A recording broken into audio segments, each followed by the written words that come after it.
deceive. We have come into the night, thunder and rage in war a night. We have come into the night, thunder and rage in war a night. We'll fight, dark age, drink her up for Ragnarok, drink her up for Ragnarok, drink her up for Ragnarok. Welcome to Valhalla. Drink her up for Ragnarok, drink her up for Ragnarok, drink her up for Ragnarok. Welcome to Valhalla. I can feel it in my veins, the warrior inside of me. Drink her up for Ragnarok, drink her up for Ragnarok, drink her up for Ragnarok. Welcome to Valhalla.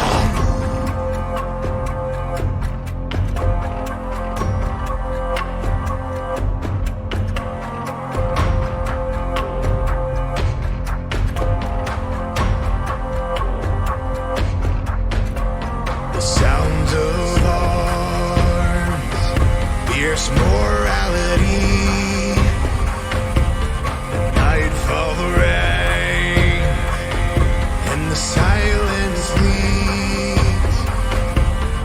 We have come into the night, thunder and rage in war a night. We have come into the night, thunder and rage in war a night. We'll fight, dark age, shield wall. Drink her up for Ragnarok, drink her up for Ragnarok, drink her up for Ragnarok. Welcome to Valhalla. Drink her up for Ragnarok, drink her up for Ragnarok, drink her up for Ragnarok. Welcome to Valhalla. I can feel it in my veins, the warrior inside of me. Drink her up for Ragnarok, drink her up for Ragnarok, drink her up for Ragnarok. Welcome to Valhalla.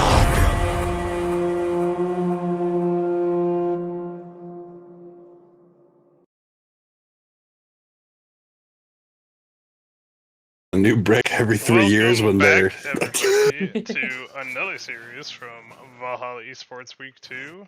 I'm joined again by Zabel and Halfling. How you boys doing? Good to be back after a short little break. Moving on to another series of games, filling out some contractual obligations with that last one. Of course, we had fun doing it, but just filling those out. So here to cast this today's premiere series, being Stoner's Nation versus Demonic Ascension. That's right, we got Demonic Ascension for this week having Timberland top, the Glizzler jungle, the Golden Pharaoh mid, Console C, ADC, and Halfling support. Stoner Nation with Boosted Sandwich top, Boomstick jungle, Halcyon mid, ADC, Duck Butter Toast, and Boo I'm Satan subbing in for support. They did have their support for that game, though. Oh, they did? Who did not sub? Yes. Well, I got lied to by the chat. Then it was CLG Worthy Dust for support. They sent it in a message later. Oh, I may or may not have dare some info on the series. Ignore that my name is on there. I actually don't remember a whole lot other than that it was not Boo playing. there we go. But Zabel, it's good to be back casting with you. So you got any initial kind of things you'd like to point out with these two teams? Yeah, man, great to be back. I know Worthy Dust on the side of Stoner Nation. That's the only player I know on that side, though, that I've seen, and he's a hook champion enjoyer, from what I know. Obviously, on the side of Demonic Ascension, my boy Timberland, yourself, Pharaoh, I've played with before, so excited to see these guys go at it. I think it should be a pretty evenly matched series, honestly, just from briefly seeing some of these players play. I think it's going to be competitive, and I'm excited to see it go down. I had a console on my team last season. Kind of played mid, played ADC, did a little bit of switching around depending on what we need, but a solid carry for either role. So excited to see how he does. Getting picked up this week as well for Demonic Ascension. But yeah, we'll jump into the draft for game number 1.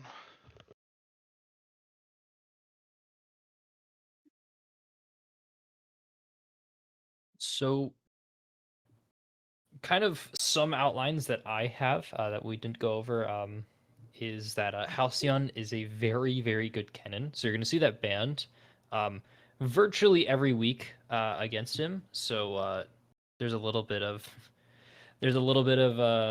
insider info for that. Is that a cannon ban against Halcyon? Personally super obvious, but that's okay. Nothing quite out of the ordinary. If you see the nameplates here, Amumu's a fairly good respect ban for kind of against Demonic Ascension, and Malphite's a strong weak side top laner that Timberland specializes at. Swain a general pick for to take away from console as well. On the side of Demonic Ascension, Jinx and Kennen 2 hard carries, and Wukong a strong jungler. Stern's Nation opting for Rakan B1 is generally pretty strong. You don't like early picking support that often, and as you can see, it's going to get punished with a Senna. She has a lot of options in current meta. Generally doesn't want to be on farming, so we don't quite know if this is going to go to support or to the AD carry quite yet, how this is going to work. But Wei being an artillery mage going to get locked in by Demonic Ascension. Pharaoh's actually very good at Wei, and it's a strong and safe artillery mage that scales really well and has good mid-game utility. So it'll be interesting to see what that gets paired with in the jungle.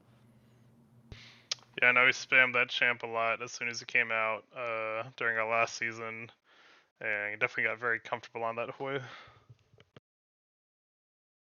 For sure. And Caitlyn being a long range AD carry, kind of able to counter Senna.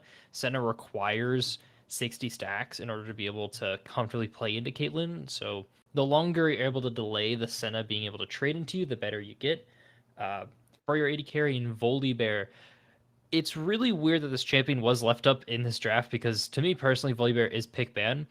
So Stoner's Nation's picking that up and kind of finding a little bit of a chip in the armor on Demonic Ascension. Also, shout out to Malco in the chat. Not able to cast since his internet's down, but still happy to have you here with us. As Demonic Ascension pick up that Ornn for their round 3 pick. Yeah, the safe top laners is a very big specialization by Timberland. So we'll be seeing those picked up very often by him throughout the series. Yeah, would you say he's what you'd call a weak side top laner there, Halfling? He is very good at weak side top laner. I would say that, Zabel. So we do need to. They will Demonic Ascension will most likely be banning out counters for Ornn. He still does have some pretty rough matchups. As Volibear could go top, could go jungle. We'll have to wait and see what happens. But Stern's Nation taking out some key junglers for the Glizzler, and Demonic Ascension kind of splitting between the Glizzler. Yes, Demonic Ascension splitting up their bans between top and mid lane. But Viego locked in is a strong jungler, generally likes to play in the reset comps. So we don't quite know where the Senna's going. She's kind of the key wild card in this draft, but Trundle kind of flips everything on its head because now Ornn just has a really rough matchup. It's one of the other champions that you do generally want to ban if you're early picking tanks like this. So it'll certainly be, Senna goes to the bottom lane. Certainly Senna goes to the bottom lane, but is she playing fasting or true? True support? So it'll be interesting to see what happens in Stern's Nation's rounding out with Xerath, long poke mage, able to deal with Wei's range, as well as pump out just as much damage from even farther away.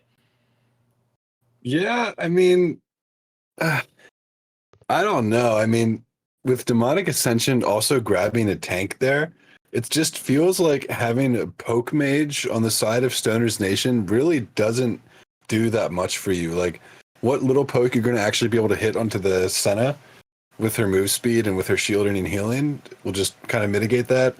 And then you just have Ornn, Nautilus, who are tanks. Hui has shielding. It doesn't seem like, maybe you can just hit every skill shot on the Xerath like a scripter, but That's what you gotta do, really. Actually, outranging Xerath, unheard of. But yeah, I like the Stoner Nation draft. They have kind of different avenues they can play through. A strong 4-man, Volley for dives, and then Trundle can join team fights or look for the split.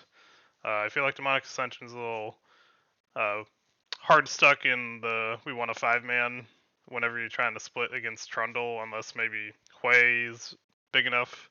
No one can match him that well.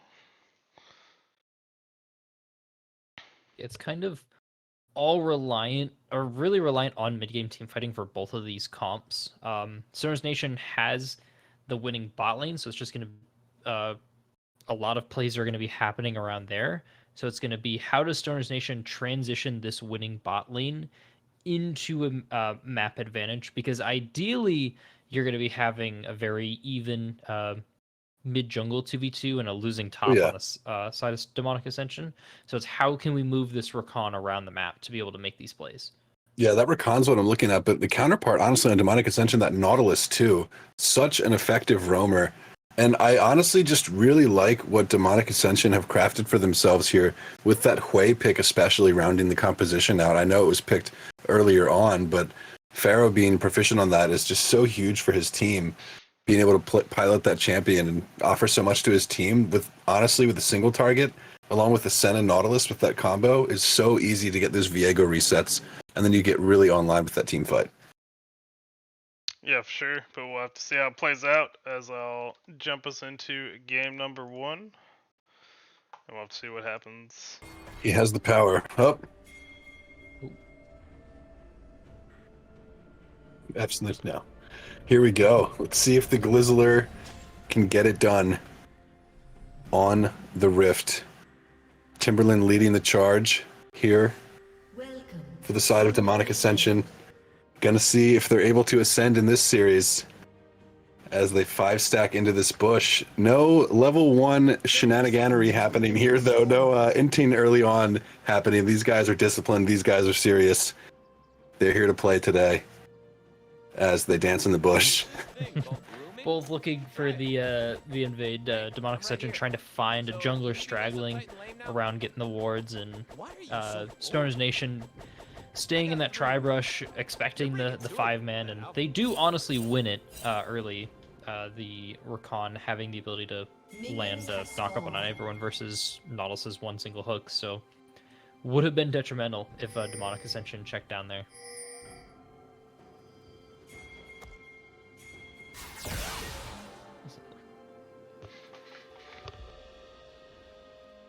But other than that, nothing too out of the ordinary. Both teams starting from the bot side, going top lane. Both junglers recognizing that they can at least affect something on the top side of the map. But this bot lane feels a little doomed on the side of Demonic Ascension in terms of getting priority.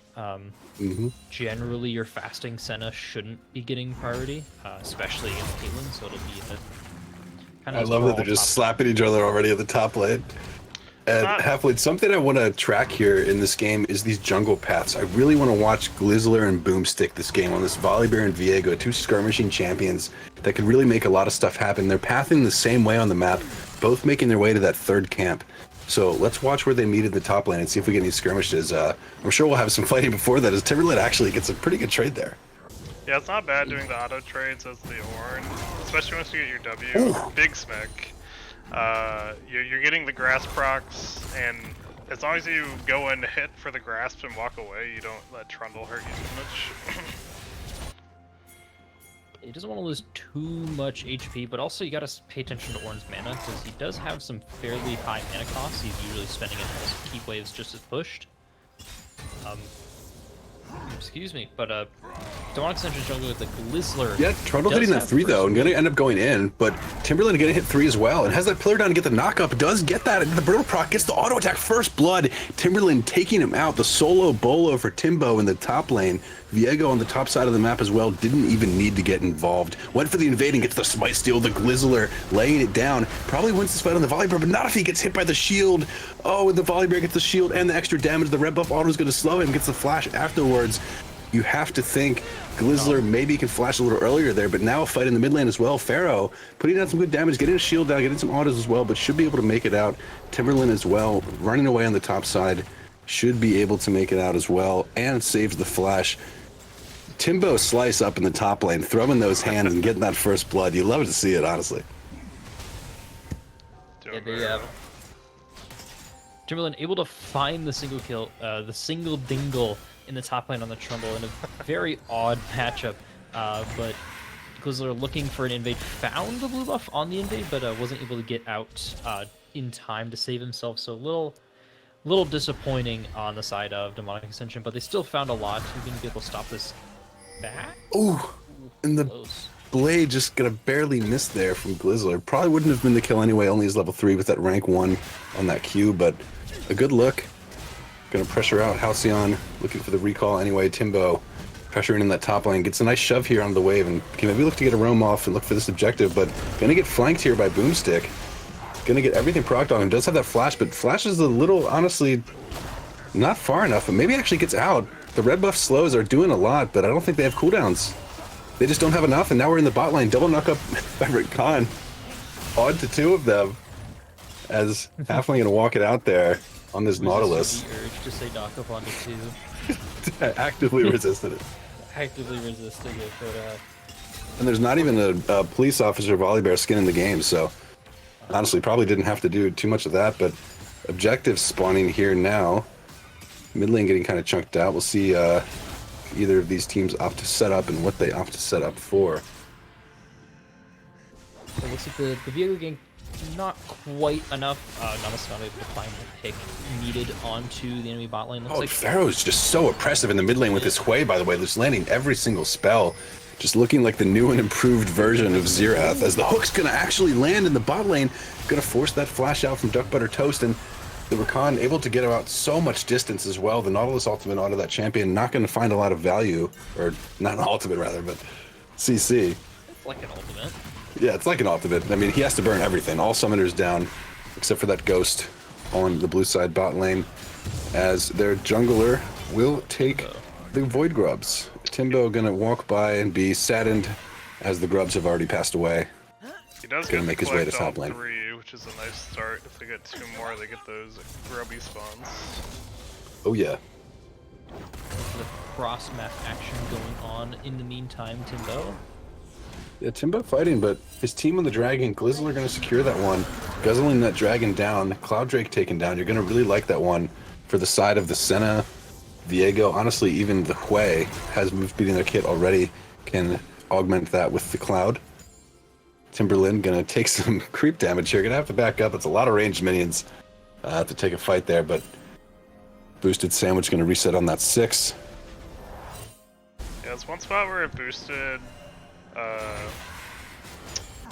don't know how long he was in lane. I guess he hadn't bought yet, so probably just needed to. Had the 2 levels. If you had more mana, could have maybe looked for a good trade into the level 4 Orin on the level 6 Trundle, but had to back, gives Tim a chance to catch up in that experience. It's still gonna be a little behind, or not a little, a lot behind in XP, and it's just gonna get worse. Because the Trundle's just going to be winning the matchup more and more. Now he has mana for the ultimate. So whenever Trundle kind of sees Ornn, he can just go up with Pharaoh. Getting caught out. Not quite going to die, but going to get chunked out. Needs to dodge these ults. Not. Oh, can't dodge the last one there. And Timbo just throwing these hands again in the top lane. Gonna pop the ultimate as well, but Trundle popping that too. It's dangerous for the Ornn here. Gets the Brittle Proc, but Trundle doing so much damage with the auto attacks. I think Timberland might actually have to back out on this one. Gonna end up falling there. Wanted the Unstoppable Proc, wanted the Brittle Proc there from that W, but Trundle gonna win those 1v1s pretty much every time with that ultimate at this level with these items. Timberland a little too big for his britches there on the top lane. Yeah, autoing the minion there on that bird proc meant for Trundle, so not quite able to find it. Kong gonna go wide. Looking for these trades though, thinking they can, or feeling like they have the advantage. Blizzler getting jumped on here by Boomstick and gets the full combo down, shield and stun down onto the Volley Bear. Gonna try to make it out with that W dash, but honestly, Boomstick having that ultimate, gonna end up not to use it or the flash to secure this kill. Was kind of worried about the Orin joining. Didn't even need to do it.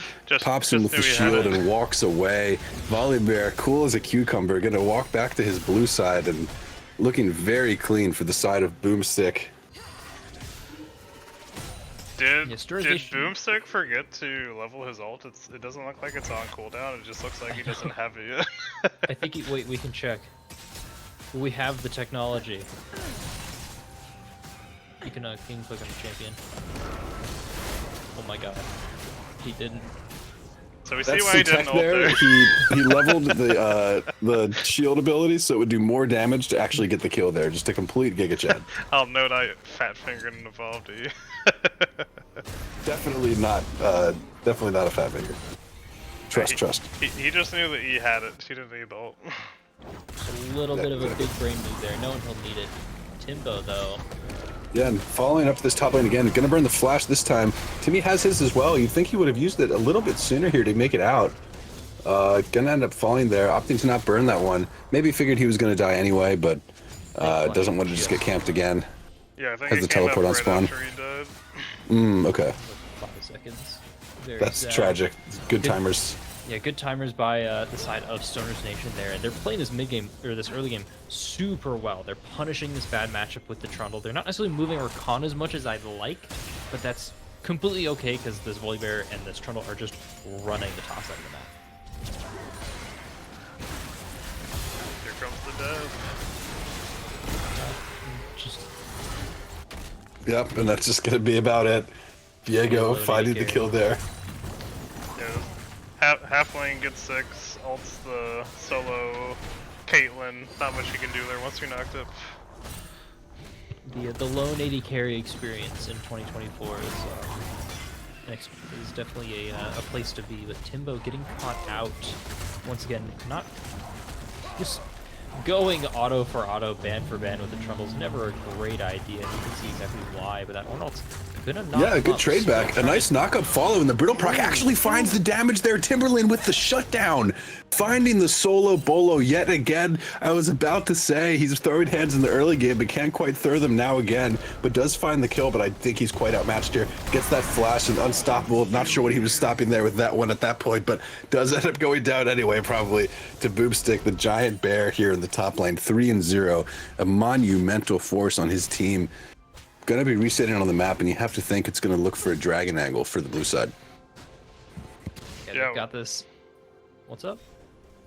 Just really well done there by Tim to win that trade, despite the slight mistiming, still gets the kill, and then really BM by Boomstick to go in there and kill him under tower. Oh, the Spiraling Despair actually landing though. Golden Pharaoh sniping it out there. Such a good follow-up on the flash W from Glizzler to find that kill, and now Boosted Sandwich is gonna get stunned up and locked away from finding these kills. Puts a ward down in defiance, but gonna just have to take these minions. As the dragon is now on the rift, you see Boomstick already making his way over there. Did get the flash from the way, and Viego ended up using it in the mid lane. So those will be pretty key cooldowns, especially during this dragon timer. So looking to see how Boomstick is gonna be able to abuse those later on. But nothing quite developing. Both bot lanes are kind of playing handsy right now. No one really wants to make the first move because they're kind of worried about what's going to happen with the follow-up. But Boomstick here is going to be able to secure this dragon on the map. Yeah, this Volibear can kind of do what he wants. Boomstick got all 6 grubs and is getting the first dragon, so just maintaining control of all the jungle objectives in this game. Well, Glizzler was able to guzzle that first dragon with the cloud. First dragon for Boomstick's side though with that mountain, and now the Inferno is the soul, which is actually sick. It's going to be a high contested dragon. You see this Xerath poke is starting to hurt. Pharaoh had the advantage earlier on, but Xerath range and the ease of just having those skill shots that are just pre-selected. You don't have to choose just one of 3 ability types to use. Makes it a little easier for him to land some of this poke here in the mid lane, but Pharaoh trying to fight back, but honestly losing most of these trades, has to back off pretty substantially. Xerath has the benefit of not having to go boots in order to dodge the skill shots. Yes. So he's able to finish that boots. Oh, he's doing everything. He is scripting, popping the ultimate as well in the mid lane, and picks up the solo bolos. Now we're here in the bot lane. Volibear running straight in, unstoppable in the Blizzard, and gets the reset actually too, but I don't think this is a clone you can really do that much with. Ends up almost finding the other reset on Rakan, but does. Volibear goes unstoppable. Boomstick here fighting back, but not able to really do much. His team not following up with the damage that he really needed to find those kills there, and the Senna Nautilus doing so much to find those kills for Viego resets like we talked about in the Champion Select. So well played from the side of Demonic Ascension. This top lane fight turning out as Timbo. Gonna find the Infernal Cinder to speed himself back towards the tower. Popping the Q on his way out as the Grubs chase him down. Should get the recall, but I don't think he can really fight this Trundle too much anymore. Has found some good kills, but gonna have to just keep stacking these items and pray he can power up his team in the late game. No, the Blade of the Rune King by Trundle kind of signifies the end of the matchup for Ornn. Ornn has to hope the Trundle DCs at some point usually to win these fights, so very dangerous to kind of be anywhere close to this Trundle. I guess he's right now, so it'll be okay. But in that bot lane fight, a really, really well played by the Glizzler. Finding the resets onto the right targets, focusing the right low targets to be able to get that HP back, so able to find 2 kills onto him. Well, did you know there's actually an interaction? If there's a Viego in the game that has a Blade of the Rune King, and Trundle also has a Blade of the Rune King, since it's Viego's sword, if Viego kills Trundle in combat, he actually takes it and dual wields. That'd be cool. That'd be much more interesting than the quest. Yeah, not a lot of people know that. Oh, the flasher boomstick. A lot of people know that when a Volibear flashes onto you, you're not going to live for very long, as CLG Worthy Dust going to find the assist with that knock-up, and Pharaoh getting sniped out here. Going to end up missing, but you can't miss that bear slap as the Spiraling Despair going to land, but I don't think Boomstick's going to be feeling too bad about that one. Making his way over towards the objective with his team. This Herald with the 6 grubs is so insane. Stoner's Nation just fighting virtually every single objective on the map now. Those are looking to scare away Halcyon from this mid lane turret, but I don't know if he's under much threat, as he's just getting absolutely demolished. Glizzler under kind of more threat here, honestly. Halcyon doesn't have the ultimate available, but does have all of these other abilities. Hits the barely misses the stun. Worthy Dust gonna not quite get that knock up. Still forces the flash out. Sen ultimate coming through to guarantee maybe some safety for the Glizzler. Does have to just glide out of there with that flash. As the Herald now secured for the Volibear, gonna sprint up to top lane. Wonder if he'll drop it here. I usually like to see these dropped towards the far side of Baron. So in this case, towards the bottom lane here, obviously. Or in every case, actually. Would be a pretty big tower. Gives Trundle a little more room to work with. Also gives Ornn a little more room to farm, but in this case, this Volibear is so ahead. It's just that whole lane from in between tier 1 and tier 2 towers top lane is just dangerous for Ornn. Volibear can come around from pretty much anywhere, so just more room for this Trundle to play with and to drag around Demonic Ascension through the map. Yeah, and this Volibear is honestly just horrifying. Really feels like there should just be a very easy path towards this dragon fight here for Stoner Nation. If you're smoking along with us here, guys, pay attention to this dragon fight coming along here in 30 seconds. Get your lighters ready. It's going to be the Infernal Dragon. His boosted sandwich is lighting up Timberland here in the top lane. This double pillar technology getting thrown down in front of the towers as Timberland continues to farm. They will drop that Herald in the bot lane and get the charge on through, but they're going to actually drive just straight into the Nautilus to get the knock up. The flash out doesn't really get a lot of distance. The ultimate going to come down as well, but should be all she wrote.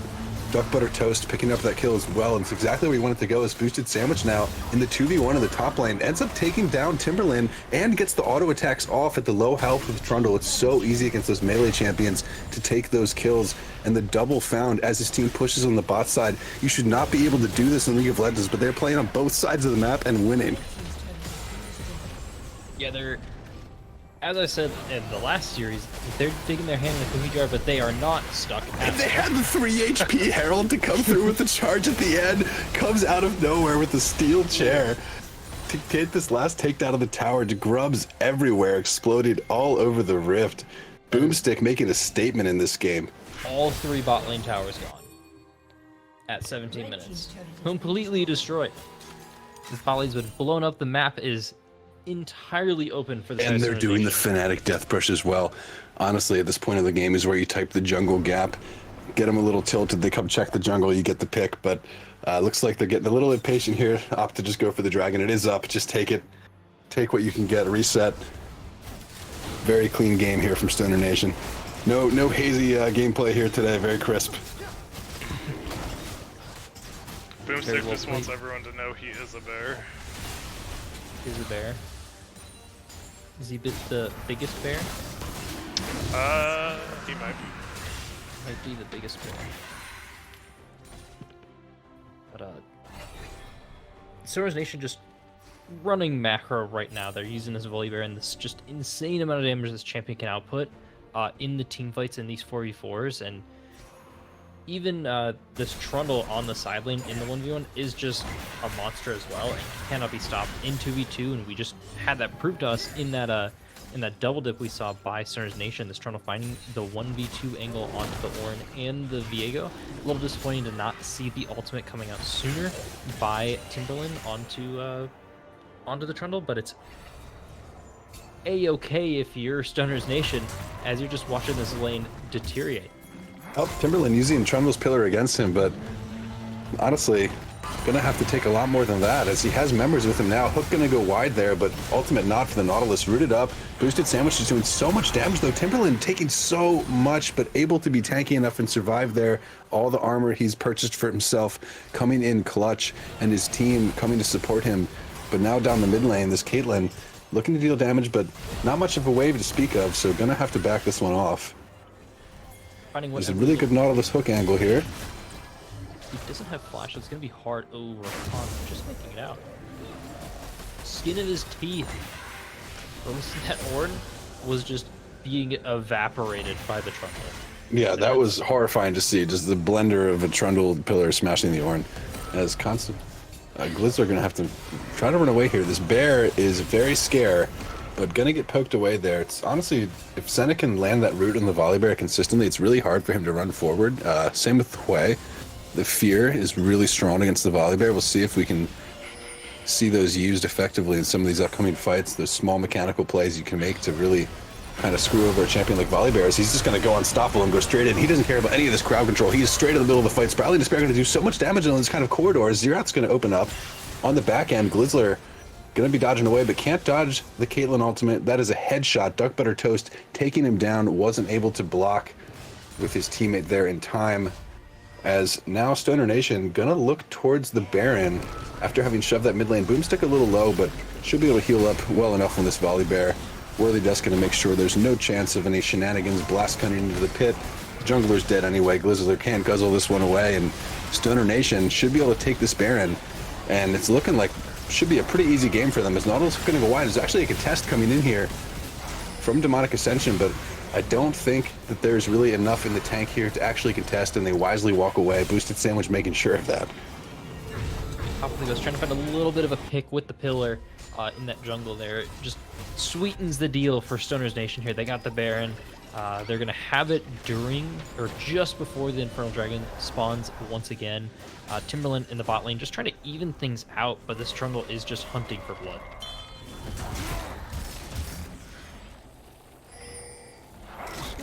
Yeah, Timbo gonna get ran down here. Has that flash not quite available, but gonna get saved by the Glizzler. Coming in clutch again, saving his beloved Ornn in the top lane. The scaling can still come through from Demonic Ascension. There is the ability to ascend into that late game with the champions they've selected for themselves, but you have to think it's just such a hard game state at this point, down nearly 10k at the 22-minute mark, and Hook gonna land here, but Halfling might have just found his own demise. Is going to have to flash out. The shielding coming through there from his team, but Spiraling Despair gonna land as well. A lot of damage actually coming in. A great combo from the Hui. Ornn Ultimate coming back around on top. CLG Worthy does not able to do anything. And Golden Pharaoh really making a name for himself there, standing tall. The golden statue for his team on this Hui as Boosted Sandwich just whacking away on the bot lane with the 6 grubs and the Baron buff, doing so much damage, but might have to pay for it with his life. Doesn't have that Ghost available. May be able to just run it out though. Enough move speed with that W just to walk away. But a nice, honestly, a stalwart defense from Demonic Ascension. The Troll Zone being enough to get the Trundle out there, but good picks there found under the bot lane of Stoner's Nation.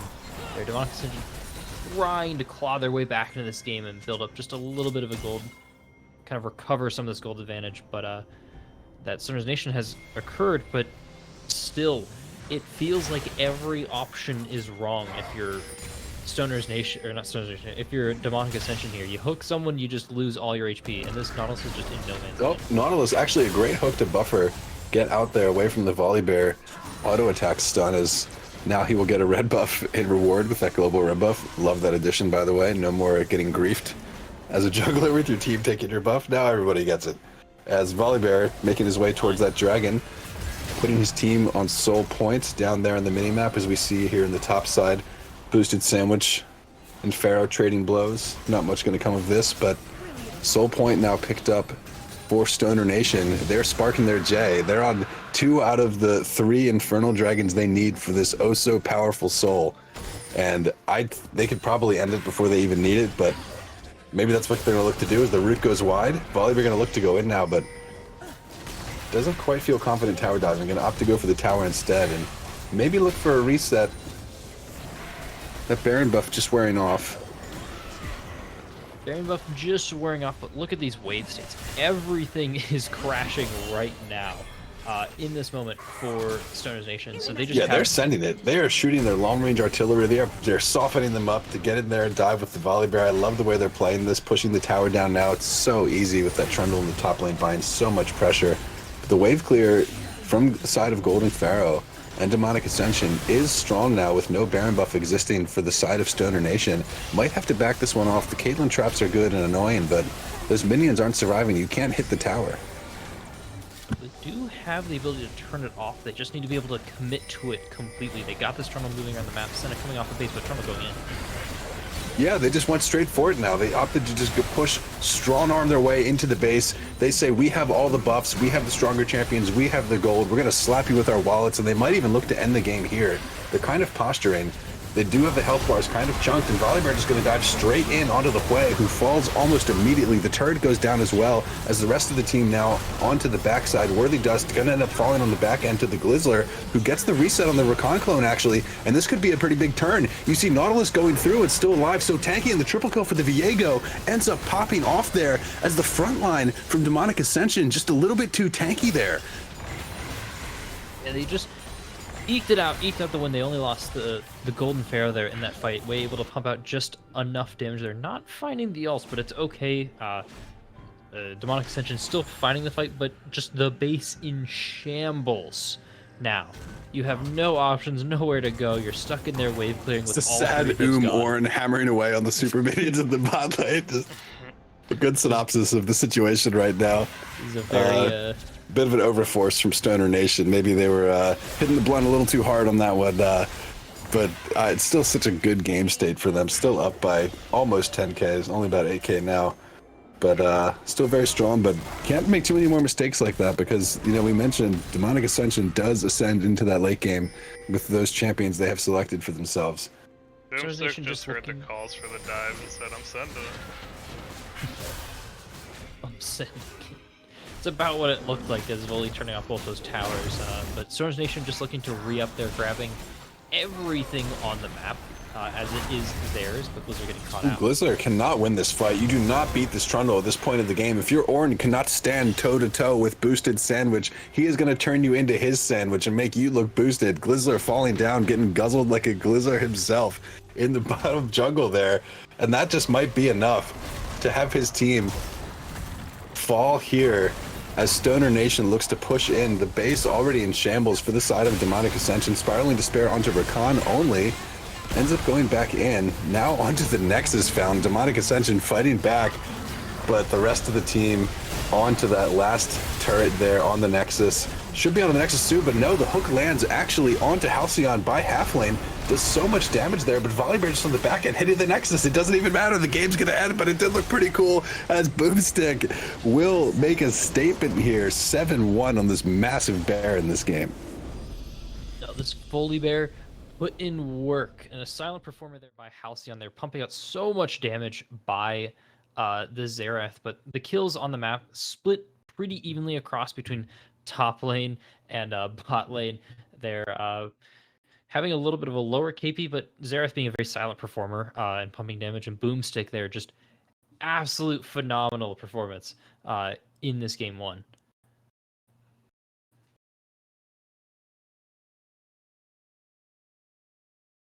Yeah, really popping off on that Volibear. Just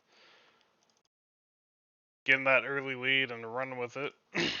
Knows he has the shutdown power on all those towers and using it to full effect. Well played at game number 1 to Stoner Nation. What kind of adjustments do you want to see from Demonic Ascension as they go into game number 2? I would like to see them figure out a way to deal with this Trundle pick. Either banning it or finding a different pick for Timberland to be able to weak side on. Just seemed like he knew what he was doing early game and he just forgot to change the game plan once Trundle came online, and it was just too little too late. I'd also like to see them figure out how to deal with the with this Volibear, as it is a pick ban champion, and Demonic Ascension needs to look to either pick or ban it. So those are the draft adjustments that I'd like to see them do. For sure. And Danny, break time. We all good to go. Roll into game number 2 as we look towards game number 2 in the series of Demonic Ascension versus Stoner Nation. I'm ready to go. Sable, do you need a break? No, man, I'm ready to go. All right, we'll jump into draft number 2 as Stoner Nation back on the blue side, Demonic Ascension on the red side with that Malphite ban first.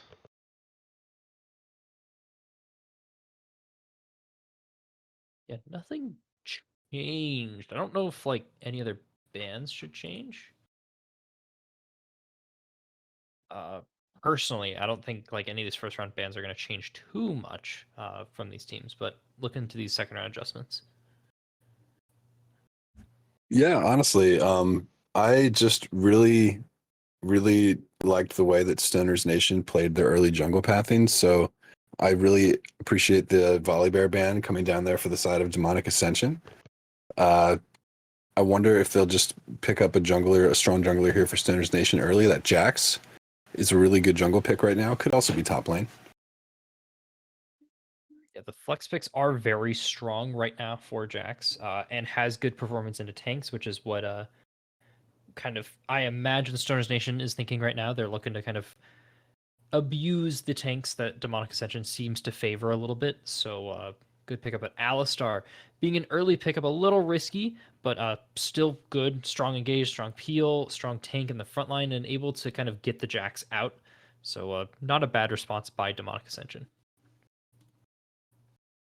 Yeah, not bad at all. I love the Alistar pick into melee dive champions. I mean, even only seeing that from the Jax side, you have to think there's going to be at least another dive buddy with the Jax. So early taking something like the Alistar, picking something like the Wukong that can also go jungle or top lane, by the way.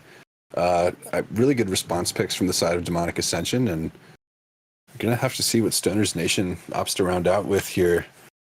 CLG Worthy Dust picking up that Thresh that he's so known for.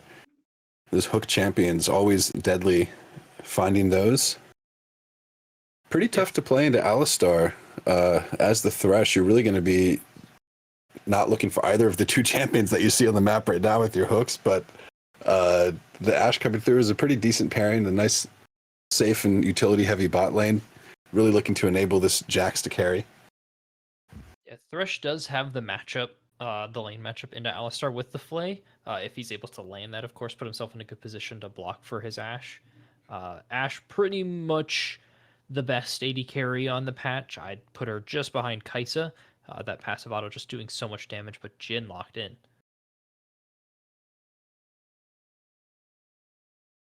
Yeah, as we see both bot lanes secured here now, and you have to think potentially top or jungle secured as well for either team, is looking to ban mid laners for the side of Demonic Ascension. Don't want to see Xerath. Again, Stoner's Nation looked really good with that one, and they don't want to see Timbo slice onto that Ornn again. They don't want the solo bolos or those hands, and the Syndra going to be banned out as well. Another mid lane focus. Yeah, they're keeping Another top lane ban. Timberlane getting pinched. getting a little pinched here. Top lane is a general popular on this R4 for Demonic Ascension. They're keeping that mid lane pick close to their chest, and Maokai locked in is very solid. He technically can flex. You have to think towards- it's a Timberland Maokai. I know he's not a Wukong player. They had to have known, but it technically is a flex if we turn off nameplates, but Trundle locked in.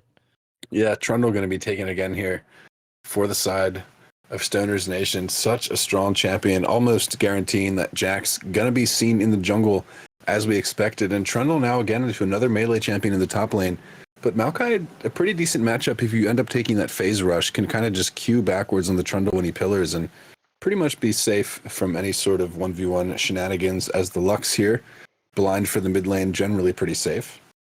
Yeah, Lux being one of the premier artillery mages. I can't remember if these games were on last patch or this patch. Last patch. On last patch. Okay, so this recent patch, Lux got randomly buffed and is super strong now. She was still super strong on that patch, but an interesting pick here for Demonic Ascension. Yeah, and gonna go with the Ziggs. Very strong mage on this patch. Speaking of strong long-range artillery mages, Zig's going to be one of the staples there for that genre of champion.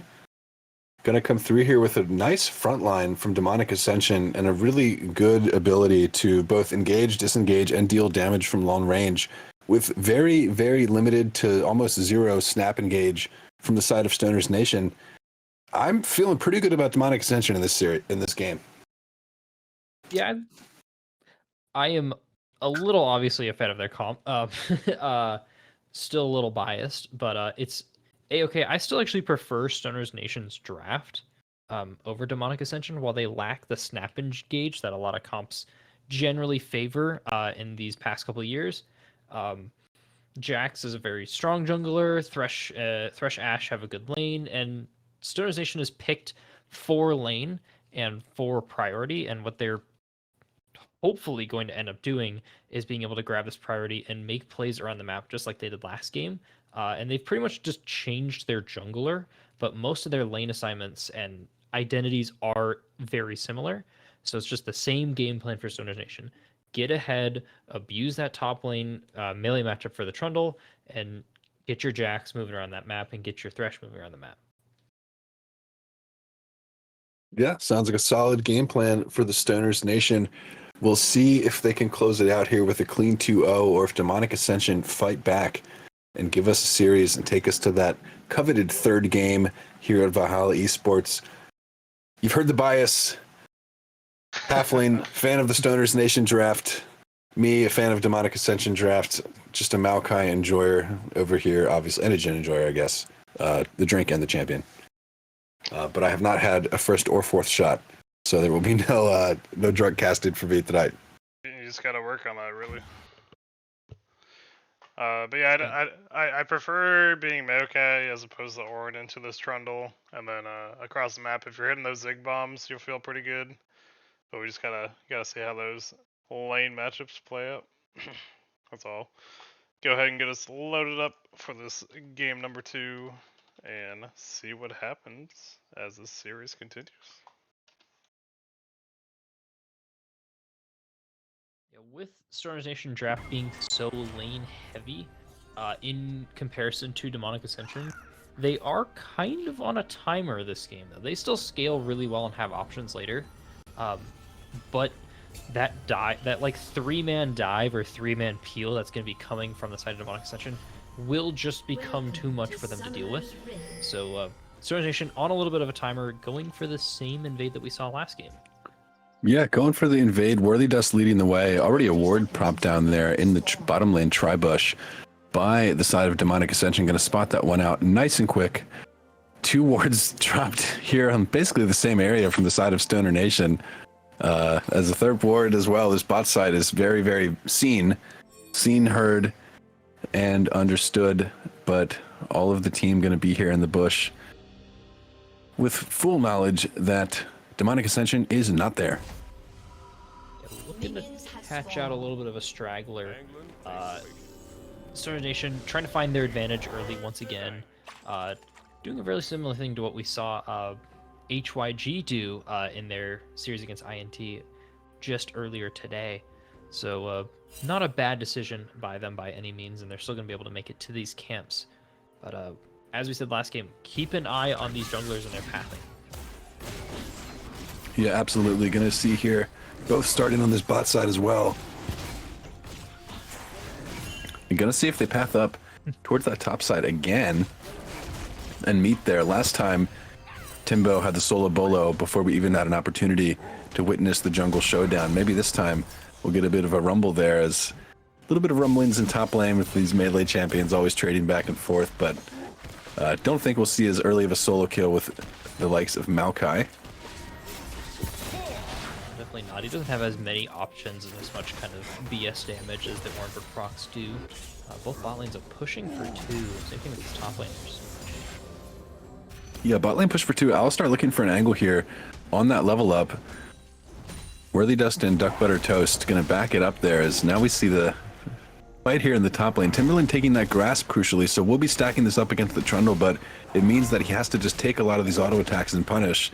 Does get a good trade back with the Arcane Smash, gets 2 off in that, and the passive auto as well, so going to be pretty healthy, but Trundle has those pots ticking and that Doran's Blade as well, going to be healing up with the passive as well. Both champions really high in self-sustain, so they're going to be really close to full HP in no time at all, and just go right back to smacking each other. Yeah, you honestly love to see it. Speaking of getting smacked, Halfling getting hooked here under the tower. Gonna take a tower shot and ignite as well. We'll see if he ends up falling. Duck Butter Toast flashing forward to get that auto, but actually ends up going to the Thresh with the ignite, who still has his flash. We'll see if he ends up using it here to get the flay. He does, but an instant flash from Console. Nicely played to make it out of that one, but we see here now Glizzler in the top lane gonna be going in and getting that kill onto Boosted Sandwich, just a little overextended. Timberland just baiting him out here, making him feel it with the solo kill from the last game, getting a little greedy there, and Glizzler gonna go in and punish. Yeah, I think Halfling was pretty happy with the play there in the bot lane. Yeah, I was super happy with my play there in the bot lane there, but I do want to turn my attention away from my misplay and look at what he does just in a second, though. Yeah, and Boomstick actually just getting jumped on. The entire squad is here. You can't wear those colors around here, Boomstick, and he gets taken down immediately. The 4-man gank squad letting him know, taking care of business, is Pharaoh.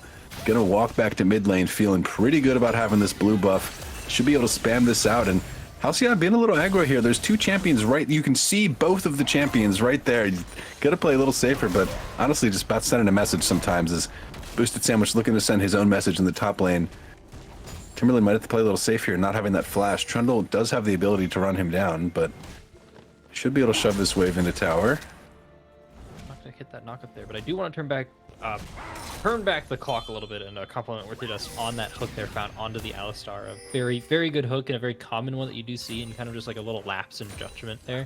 Yeah, it's honestly, it's actually unavoidable to get hooked like that as an Alistar. As we see, Halcyon ends up avoiding the gank with the flash there.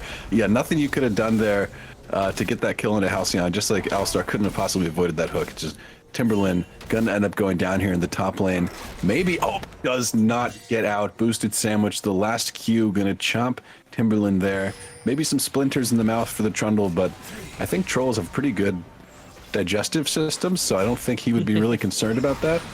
Yeah, they have 4 stomachs like cows do, so they can digest all that bark. For this Maokai matchup, Maokai being more of a facilitator here for the Wukong in this 2v2 matchup, so definitely doesn't want to be caught out as much as he is getting caught out, but still able to find these ruby crystals and able to scale up just a little bit more. He has some time before the board comes online. Definitely slowing down lane a little more from last game, which is what Demonic Ascension is constantly looking for, is just keeping this game a little slower. Well, the binding going to land there onto Ziggs in the mid lane, and crucially, Halcyon has this 6, so if he can get a little bit more damage down, might be able to threaten with a kill. Not going to quite be able to find it, but yeah, I mean, like you said, the Maokai there in the top lane will be functioning as a facilitator, but that's one of those champions like the Malphite, even another one of those nature-based big team fight ultimate champions that you're not going to feel too bad about being behind on. You can still press that big ultimate in the team fights, and we see Alistar pressing some buttons here in the bot lane. Root going to land onto Worthy Dust, and some good damage on the halfling. Going to get ignited here and hooked, taken down as well. Duck Butter Toast, another kill down to this bot lane for Stoner Nation. Demonic Ascension a little bit behind in this bot lane, but honestly, the CS is still pretty good onto console. Going to be feeling good about that at least. Stoner Nation kind of being ready for any little mistake that Demonic Ascension is making. They were caught up all last game, and they're continuing to do it here just across the map. They're understanding that they need to find these early advantages, and they're doing it perfectly well here as they have this bot push and look to turn that into a dragon. Yeah. Worthy Dust fishing for another hook there, not going to find it. And I got to say, Pharaoh just landing all of this poke here in the mid lane as we see Timberland in this top matchup just getting ran down. And by the way, if you have that phase rush there in this matchup with the Maokai against a champion like Trundle, he can't really run you down like that because you just Q him, get an auto attack off or two, and basically make it out of that one. As we see now Golden Pharaoh into the bot lane, just not letting Duck Butter Toast make it out of that one, finding the kill onto this Ashe. As Boomstick and Worthy Dust chunked out have to walk away. Dragon's available, and it looks like Demonic Ascension going to look to push towards that objective. Yeah, Good call out there, Malco, to use your Prime subs if you have them available in the chat. You will get those 30 days of love. Speaking of 30 days of love, my AD carry not loving me at all, as getting hit by those thresholds constantly, but that's a-okay as Ashe kind of getting caught out there. Stoner's Nation being a little slow on this reset here on the dragon there. Oh, Boomstick actually flashing in there to try to take that, but doesn't get there in time. It's going to go down, and he will go down now as well. See who finds the kill here. Wukong should be able to find this one, but no, the hook actually landing. Worthy Dust going to zone out for his teammate there. Boomstick barely making it out. Worthy Dust, clutch play on that thresh. Does that carry you? On point with those hooks. Just might be. Sadly, he isn't wearing the Carrier Thresh skin. He's wearing, I don't remember where support that is. Is that core? That's the core skin? The SSJ one? Yeah. No idea. I don't think it's core though. It's core. But I also have no idea. Oh, It could be core. got recalled. And who was it? I feel so bad that I don't remember the Thresh support from Season 5. Mata? Maybe. It's okay, it happens. It happens. I think Mata. We'll say Mata. Who knows? I did watch the games though, unlike allegedly Azael, who didn't know the format of the LCK. That was the same for the past 8 Listen, years. I'm only paid to be here, okay? But yeah, one call out. I do like the phase rush tech for the Maokai, then you can walk away really easily.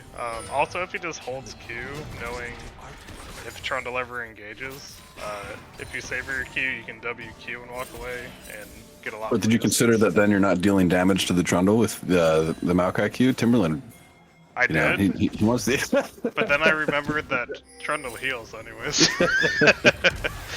Both champions here. Timberland always bloodthirsty, looking for those kills. Farm out Looking that for kill damage mid lane over there. too.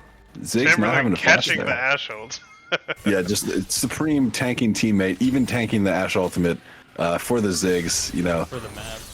Yeah, for the map, making sure none of the wildlife or other trees are harmed by the missiles flying around. As we see Ziggs getting harmed here in the mid lane, gets binded up and ultimated by the Lux, but gonna end up flashing away and popping that ultimate on his own, but right in front of Boosted Sandwich. And Trundle is gonna find that kill. He's eating good today.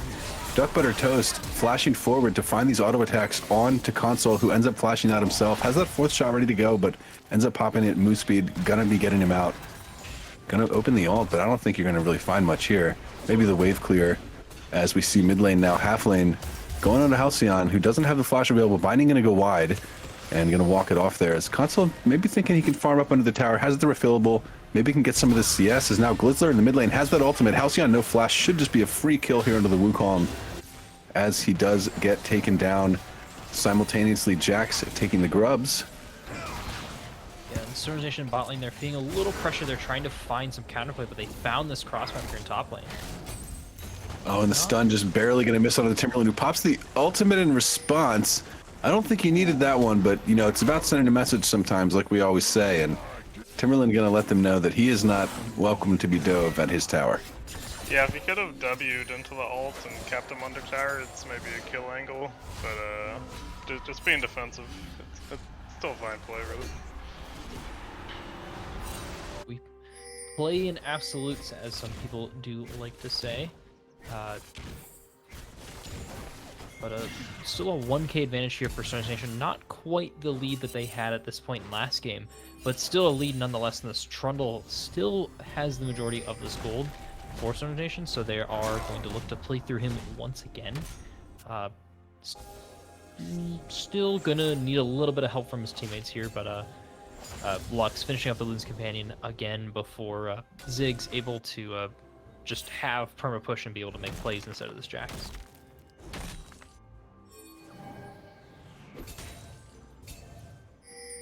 Yeah, and something I want to highlight is this Jhin having that Storm Razor completed, but not having boots yet. So, I mean, you do get all that passive move speed, but, oh, this Pharaoh actually gonna flop the satchel charge, but gonna end up maybe saving him because was able to dodge out on some of that damage as this jungler waddles through the top side. Intentionally dodging the thresh hook. We'll go with that one. He just knew. Easy dodges. He sensed it. All you need to do is flash his mastery to finish the formula. With this game going a little slower pace as opposed to game 1, where Boulder's kind of diving all over the place, which team do you like for just that late game scaling? I do. Oh my. Did miss the Lux getting the kill, but that was League's fault, not ours. Damn. It didn't tell us what was going on. Yeah, now we have a fight popping off, halfway in the middle of everybody living for so long with that Alistar ultimate. Gonna end up falling, but the Alistar falls to the Thresh. It's not where you're gonna want that kill. And now Wukong getting jumped on, healing so much though, so much damage down onto Worthy Dust, but not able to quite find enough. Ashe ultimate gonna fly through just to make the statement, as Jhin has to walk it off here. Timberland going a little bit far with that W, Twisted Advance, gonna have to walk it out. Boosted Sandwich, pretty probably can't follow this one up. We'll see if he gets the cannon here. He does. So Objective secured. I know Twisted Advance does like 100 or maybe 150 damage, but you don't gotta use it willy-nilly. I like to use it to dodge things. It looks pretty cool. Numbers. What do you mean? No, you're right. You're right. Oh, the Inferno again on the map here. I honestly, to answer your question from early, Hailstrom, as far as the scaling goes, I have to say that like I mentioned in the Champ Select, I really just am a fan of when you have a composition that can fight in grouped scenarios and decide when you want to fight. And Demonic Ascension has that in spades with the Wukong, Maokai, and Alistar for engage or disengage, and then just the long range damage from the Ziggs Jhin. I really like the structure of the composition, but in these micro skirmishes and kind of more loose plays, Stoner Nation has found a lot of success. So we're going to have to see if these objective setups are good, but something that makes an objective setup a little harder is when your jungler gets caught beforehand, but not really anything to take on the map right now anyway. You see Trundle working on that Rift Herald on the top side. A little bit of Ziggs bomb for poke more than anything else. Both teams fighting for the vision dominance of this objective, and both have about the same amount of information.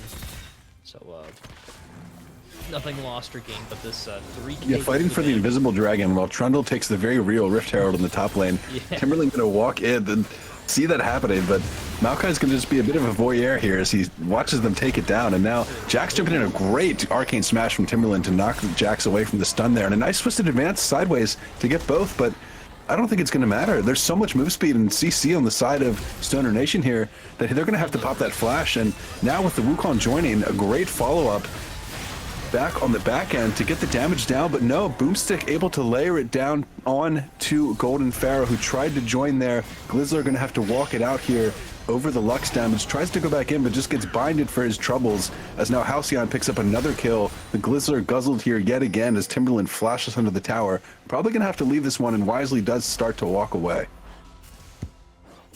Maybe looking for a counter. But he walks right back. As we see Halfling making his way here on the mini-map, you can see towards the top lane, Halcyon does have that flash available. We'll see if they can actually make anything happen here. Halfling with the flash available as well. Does get the combo down. Teleport coming through now from Boosted Sandwich is going to turn off any aggression here, as will the Lux ultimate, taking out Timberland, who was just a little too greedy under this tower. Should have left him while he had the chance, but now he is back in the fountain, as we see Duck Butter Toast and Console fighting over some vision here in the bot side. Console defending his pink ward. Defending it with his life, making sure to keep these jungle entrances nice and wooded for the side of Demonic Ascension. But that top play just going in the favor of Stoner Nation grows this gold lead even more for them, and they're finding these mid-game team fights and skirmishes that they excel at, and they're going to be able to transition this into proper 4v4s and 5v5s later on. So I know I said it was pretty even, but those last roughly 5 minutes, Stoner Nation really turning up the dial and jumping ahead by about 6k. Really putting on a good show of early to mid aggression and trying to get themselves a lead. Yeah, looking extremely good here, but honestly, stepping a little bit too far forward is Worthy Dust. Does land the hook and get the ultimate down. We're going to end up falling to the Jin, who then pops his ultimate, hitting some shots here, set up perfectly by the Wukong, and we'll see if this last one lands. It does. A triple kill for the Jin, dealing so much damage from range here. The Jack's going to have to burn the flash to get out as well, and such a phenomenal turn by the Glizzler and the gang to lay down that damage and crowd control and really punish the overstep from Boomstick. And as I said, an immediate 2k gold turn, closing the gap and getting 3 kills onto that Jin with shutdowns. Just fantastic for the side of Demonic Ascension, exactly what they want, putting gold on that ADC. I would swear, if I didn't know him, I would swear Tim is farming damage right now. He's just queuing so much. I guess he's going even on the trades, and Maokai, so it doesn't really matter that much, but Dragon coming for 25, nothing really. I mean, the important thing is if we take a look at the state of the flashes for Stoner Nation, it's looking a little scary. They've got 0 flashes for their team, not even one, not even a ghost. It'll be up by the time the objective spawns, so a little scared to walk into some unknown spaces, especially against a Wukong and Alistar. So they've got to be able to get this vision set up, and it looks like Jax is trying to find that. Yeah, Jax may be stepping a little bit too far forward again here. Demonic Ascension all grouped, very aware of the positioning of Boomstick here on this carry jungler. Console throwing down some traps. The Hawkshot gonna spot Console, but not the rest of his team. Crucially, still in this bush, no vision on them, as Halfling now found on the flank with a pink ward. Does get the headbutt down, doesn't have that flash available, pops the ultimate just to tank some damage here and try to get some crowd control down. The Maokai ultimate comes through the backside. Such good layering from Demonic Ascension. They actually play the front to back so well, with Halfling causing so much of a distraction in the back end, as now they can just chase these down through the tunnel of the Jin ultimate. There is nowhere for Stoner Nation to go, but sadly all the Jin shots are missing, except the last one does land. Finds a slow onto Halcyon, but gonna end up missing the W as well. Can't miss that when you flash in for the auto attack though, and Console finding that kill is unstoppable. Yeah, it looked like a good start for Stoner Nation, but using so much to kill that Alistar who popped the ultimate was super tanky. Losing the team fight, now losing the dragon. Luxus may be fishing for something here. Her ult's going to be on like a 20-second cooldown. Jin had the 4th shot and had it onto the Lux, but couldn't quite find the damage. Timberland finding it, I think, with a sap blade over the wall. Does snipe out Pharaoh on that Zig that's on the dragon, though. A little bit of take him down. We don't talk about the Jin ult, says Console. Good to know. Never, never. never hit and never missed anything in his life. Jin would never miss anything. Good to Hey, you know. got the kill. That's what matters. It was all part of your artistic vision. Painting the stars with comets. But what was it, like 2 minutes ago? We were like, yeah, man, it's like 6,000 gold lead for Stone Nation. Yep, clawing it Um, back very well. Now about 2k in the difference. Just Demonic Ascension finding these fights, finding the objectives, getting themselves closer to even back into this game. Looking again for that late game scale and team comp. Yeah, one would say they have demonically ascended into this game, sitting on the 2 dragons. Gonna be 4 minutes here till the third one spawns. If they can get themselves a soul point, that'll be feeling nice and toasty for them, and can pressure off that Baron play. Just kind of on repeat. We'll see what they opt to do for their macro setup. Looks like they're all towards the top side of the map, looking for maybe a Baron setup. Stoner's Nation probably looking to readjust how they're looking at fights. Hopefully they go back to what was working with that Trundle split push. Otherwise, if they do keep opting for these team fights, they need to be able to find this Jin and respect this Wukong on these dives. Because the Jin is throwing out the finishing damage, but that Wukong is doing the majority of that kind of start damage and those ults and knocking everyone up. Giving the Ziggs another way, so taking out literally anyone but Maokai or Alistar Verse would be what Stoner's Nation is looking to do, and they're going to look to do that through these Lux Vines. Oh yeah, and that's kind of what we talked about in the Champ Select, right? Was there's not really a way for Stoner Nation to actually get onto this Ziggs or Jin in these team comps, short of just flashing on them with the Jax, but that's once only every couple minutes. Like, there's not really any ability to touch these backline damage dealers, as evidenced by Console still in this 0 deaths on this Jin. Don't expect that to be changing anytime soon. Is gonna land that W and just open up with the ultimate immediately, gets the crowd control down to be able to get some shots, but gonna take a lot of his health bar in return. But Wukong already on the back line, so much punishment down onto this back line by the Wukong. The dive is just so good, have to just run straight out. Thresh gonna throw a hook there and go wide in the bot side. Now we see Timberlin fighting back pretty well into boosted sandwich, gonna pop the ultimate, dealing actually a lot of damage having that Thornmail completed with the Bambi Cinder. A little bit more threatening here on this Maokai. That bark is starting to hurt a little bit more for this Trundle. Yeah, I do need to call out rushing that Thornmail. Kind of an odd build to go, but working out where stopping the healing right now for Tim is more important. Stopping the healing, but still getting ran down, having burned the flash and just getting chopped to cubes bits by this Trundle. A lot of damage actually onto the Trundle. Doesn't have to go down. He just kept chasing. He was certainly going to die there, but he kept chasing and gave the kill over to Timbo Slice. He said, I have the counter punch ready. Charge the Haymaker, maybe the Bark Maker. Turned Trundle into a dead troll. Tim said, gotta pay the troll toll. I could finish my Sunfire, but what if I just deal damage by letting you hit me? Yes, the DPM farming Maokai, as called earlier. So I'm putting on my Rammus hat. It is working out in the end, though. He's able to start matching this Trundle on these side lanes. Maokai can keep up with this Trundle sustain, along with being able to put out burst damage. And Thornmail able to at least slow down the lane sustain that Trundle has during the wave farming. During farming wave, if Maokai is actually contesting stuff. So it's a really thin line that this Maokai is walking, and he's doing a great job at it right now. Oh yeah, for sure.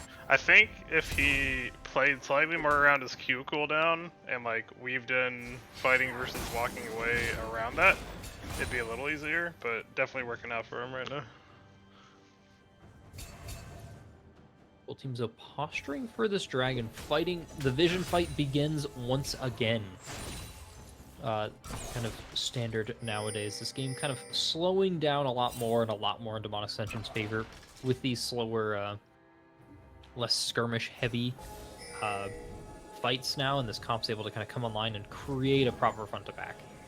Yeah, we see the pings from Stoner Nation here, just going towards the mid lane though, as the Recall are going to be charged there for Ziggs to try to go and stop this push, but they know with these grubs they can push this mid lane so far. The ultimate from Ziggs not going to catch quite all the minions, so they will be able to push in here and take this inhibitor tower. Such a good macro move by Stoner Nation to look to punish with this inhib, knowing the strength of their composition and what they can do on the map.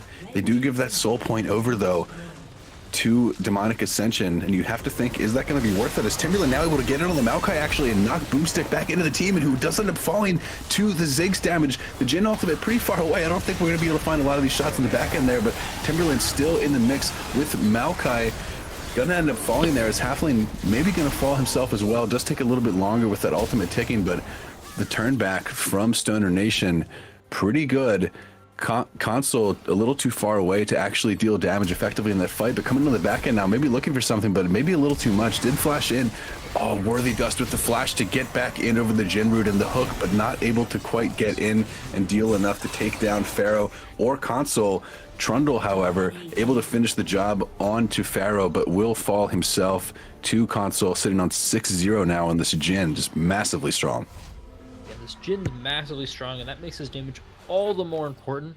Just a little too far with the Jhin ult, not able to really follow up, and especially an Ash arrow from Duck Butter Toast, finding stopping that Jhin curtain call there and locking him down, on top of Jhin being so far away, kind of spells doom for that team fight by Demonic Ascension.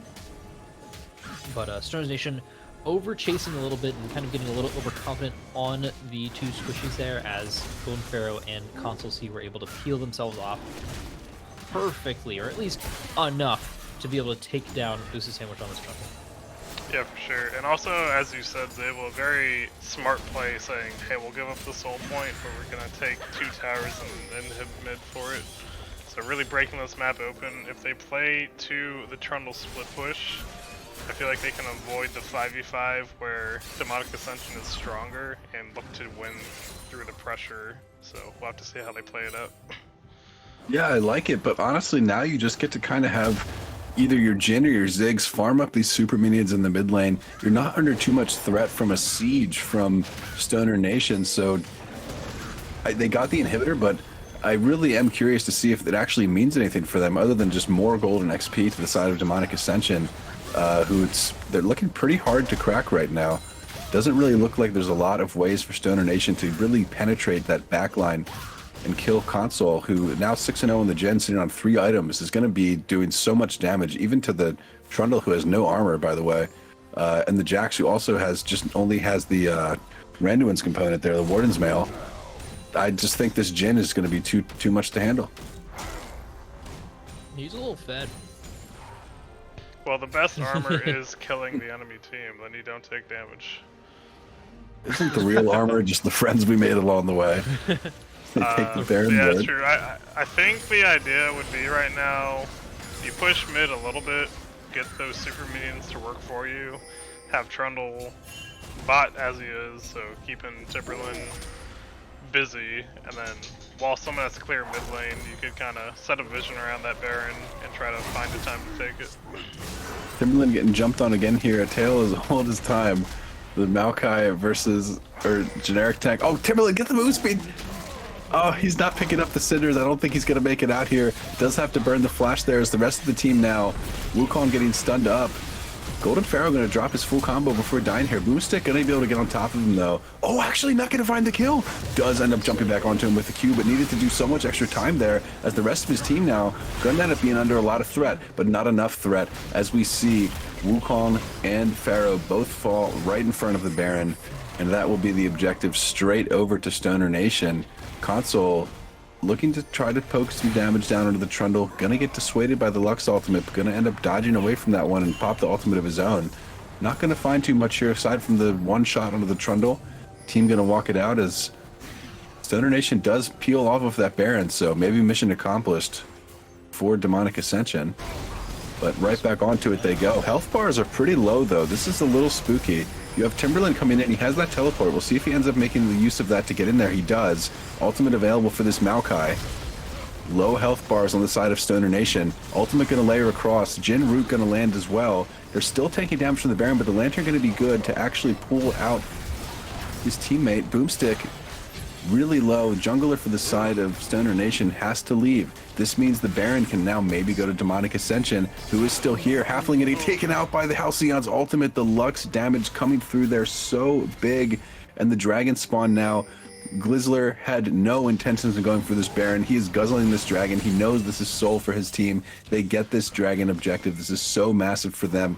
Boosted aware of this as well, teleported straight to the bot lane, but he's going to find the entire team of Demonic Ascension here waiting for him. He cannot walk into this pit. The teleport coming down from Halcyon, but it might be too little too late as the objective is secured actually by Boomstick. He jumps in and steals it. He takes it away. Just tragedy strikes for the side of Demonic Ascension as Timberland, flashless, alone, walking away, getting snared up as the Wukong actually such a good angle on the backline, and as well on the backline, Boomstick trying to find purchase onto the Jhin, but not able to. Jhin taking him down. Console now 8-0 on this carry as Pharaoh has to flash away from that Halcyon ultimate that claimed the life of his support just earlier. He knows how much damage that can do as these fights are just crazy. That steal was nuts. For sure. Huge. It keeps Stoners Nation in this game there, keeps them gives them a fighting chance, and lets this Trundle continue trying to split push. It looks like they've generally abandoned it. It's a little bit of a disadvantage when you take mid lane so quickly, is kind of transition to these side lanes without such a hard winning team fight just becomes so hard unless you're really good at manipulating the waves. And there's so much wave clear on the Ziggs and Jhin that it's just really hard to find any time that's good to do that. So not necessarily game over yet, as we've been seeing this Lux just absolutely demolishing anyone who is just sleeping for half a second on Demonic Ascension. So yeah, we're crossing that 32-minute mark. Have a gold lead still for Stoner Nations, but it's only 2.4 K, which essentially at this point is fairly even. It's just like roughly a couple components across the teams. And right now it's like Stoner Nation, if they find this shutdown on Jhin, who's huge for Demonic Ascension, probably has a good team fight and can push it down pretty hard, but Demonic Ascension just so beefy in the front line, they can't get back there, and if they keep him alive, they're looking good. I agreed. I could have seen them go for that Baron, but good turn on that Dragon. I thought it was a good idea until that steal, a huge steal came in from Boomstick and stopped the soul, and now it's back to very even once again. Yeah, and Lux ultimate gonna go down, but look at that ability ticking back down on the left side of your screen there as the rest of the team going in. Maokai ultimate gonna fly through and find Boomstick, who's gonna end up getting out with the lantern, but it's not quite enough. Timberland gonna find that kill. Halflane now zoning the rest of the team as Duck Butter Toast will take him down. But Pharaoh finding the kill under Worthy Dust on the other end might just signal with the jungler dead as well for the side of Stoner Nation, the start of this Baron. Lux ultimate back though. Gonna end up using it, but not gonna hit the Baron or any of the teammates as Timberland is recalling right next to the Baron pit. Gonna it's revision. It's he's okay, dead over there. And finding pressure on to the poking members of Stoner Nation, making sure they cannot interfere with this Baron take. Boosted trying to split push once again, but now they have the empowered backs. Gets a tower. Yeah, they should be able to get there in time. He gets the tower. That is pretty good. Glizzler getting pretty low. So gonna have to just walk it out here and get the recall up. Ash ultimate not available to find him. We gotta do like a Lux alt timer for these team fights or something. Available again. Just like count to 10, you know? Now. And now it's back up. That is crazy. A lot to deal with. It's really hard to kind of manage in these team fights because you never know when it's going to be coming, because you never expect an ultimate like that to have that low of a cooldown. So I think it's like every 30 seconds, something like that right now, 25-30 seconds. So pretty much every wave is Lux ulted there, as we could just see on the top of our screen.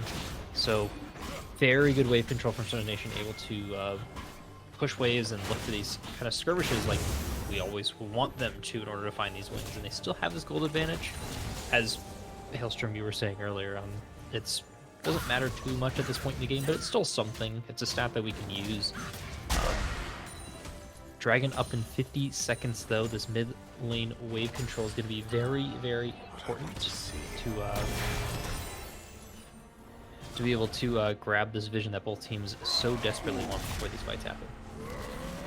Yeah, with those magic resist buffs on those minions, is Lux Ultimate not quite able to one-shot the wave here with those Baroned up minions, thankfully for the side of Demonic Ascension, who, as Timberland runs away yet again in the top lane, the rest of his team looks to set up here on the Dragon.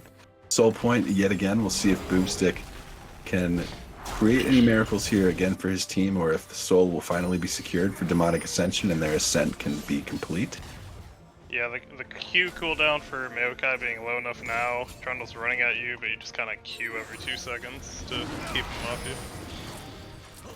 you. Be really cool if he had phase rush. Pulling the Dragon out.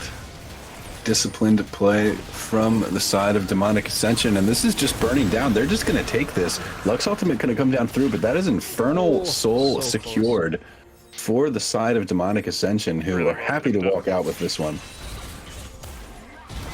Oh, the Ooh, root. Jack's actually getting opened up on. The damage is so good from the Ziggs. The sweet spot found straight into the root. Oh, and he was Such a stunned. good long-range follow-up from the Jhin, following up perfectly on that Wukong CC with the Alistar, with the CC of his own. So well played. Even the Ziggs ultimate coming down on top of it.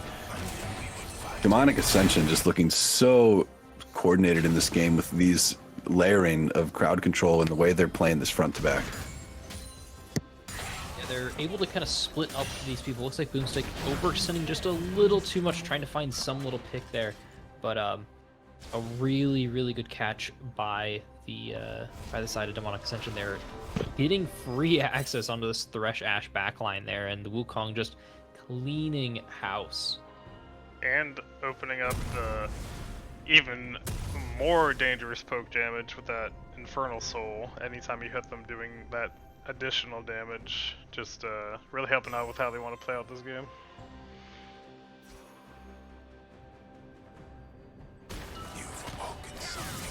Yeah, gonna be tough here fighting against an Infernal Soul, Ziggs, and Jhin. Just the amount of damage and poke you're gonna take. Jhin sitting on now 5 items, full build on this Jhin, 10-0, and Ziggs 3 items, 3.5 items, is still going to be doing quite a bit of damage, sitting on that level 16 for that 3rd rank ultimate as well. Not going to see any bombs land here, but just the one shot from the Jhin doing so much. Console now legendary, and you have to think this one's all over but the Nexus. Yeah, the gold lead's a little it's a little bit of a red herring here in this game. It's just Demonic Ascension running the pace of this game. Is Boomstick just going to be able to get out of there? Getting collapsed on though, using that blast man to get out. But all Storm's Nation has got is they've got this Lux wave clear and hopes and dreams in this Trundle being able to match Maokai in the side lane now at this point, as he just kind of gets pushed away whenever he walks up. Yeah, it's looking tough out here for the Stoners Nations. They're definitely going to have to hit the ball after this one. Regroup for Game 3. You have to think that Demonic Ascension going to be able to take this one here. We'll take that blue buff as well, so a nice global treat for their team, as that Baron now spawning in under a minute. Resets looking to come through for the Glizzler and the gang. Maybe they take this tower beforehand. We'll see if they even want to reset, if they just go for the Baron right on spawn, but Wukong wanted to buy. Yeah. Oh, Timberland here in the bot lane, getting ran down by the Trundle again with the Arcade Smash. Now the ultimate coming through. We'll see if the Flash committed yet again here, as the classic. There's the Flash. As we see another Arcade Smash, not going to get the knockback crucially, but going to go back in and deal a good amount of damage, heal a good bit with the auto attack, but honestly, just wait. He's a beast. Trundle just killed himself in game, but now Wukong killing the rest of the team in game as well, and Jin's gonna layer back down on top, and will find that last snipe onto the Lux there to finish off the team. Boomstick, the only member remaining on this Jax, pretty fed, but not going to be able to defend here against the 4-member push with the coming Maokai teleport onto the minion wave. This will be the Nexus going to the side of Demonic Ascension, who have ascended in this game 14-0 for console on the Jhin. Unkillable Demon King has claimed the Nexus, going to the 3rd game for this banger of a series. It's big. huge game there. Demonic Ascension able to stay in this series, bringing it to 1-1 there, with a great team fight comp that they've just executed super well. And Stars Nation getting shut down on that split push there. Maokai proving just a little too much for the Trundle to handle in these later game side lanes. So maybe a little bit of a repurpose, as that is the game 1 stat sheet. There you go. Perfect.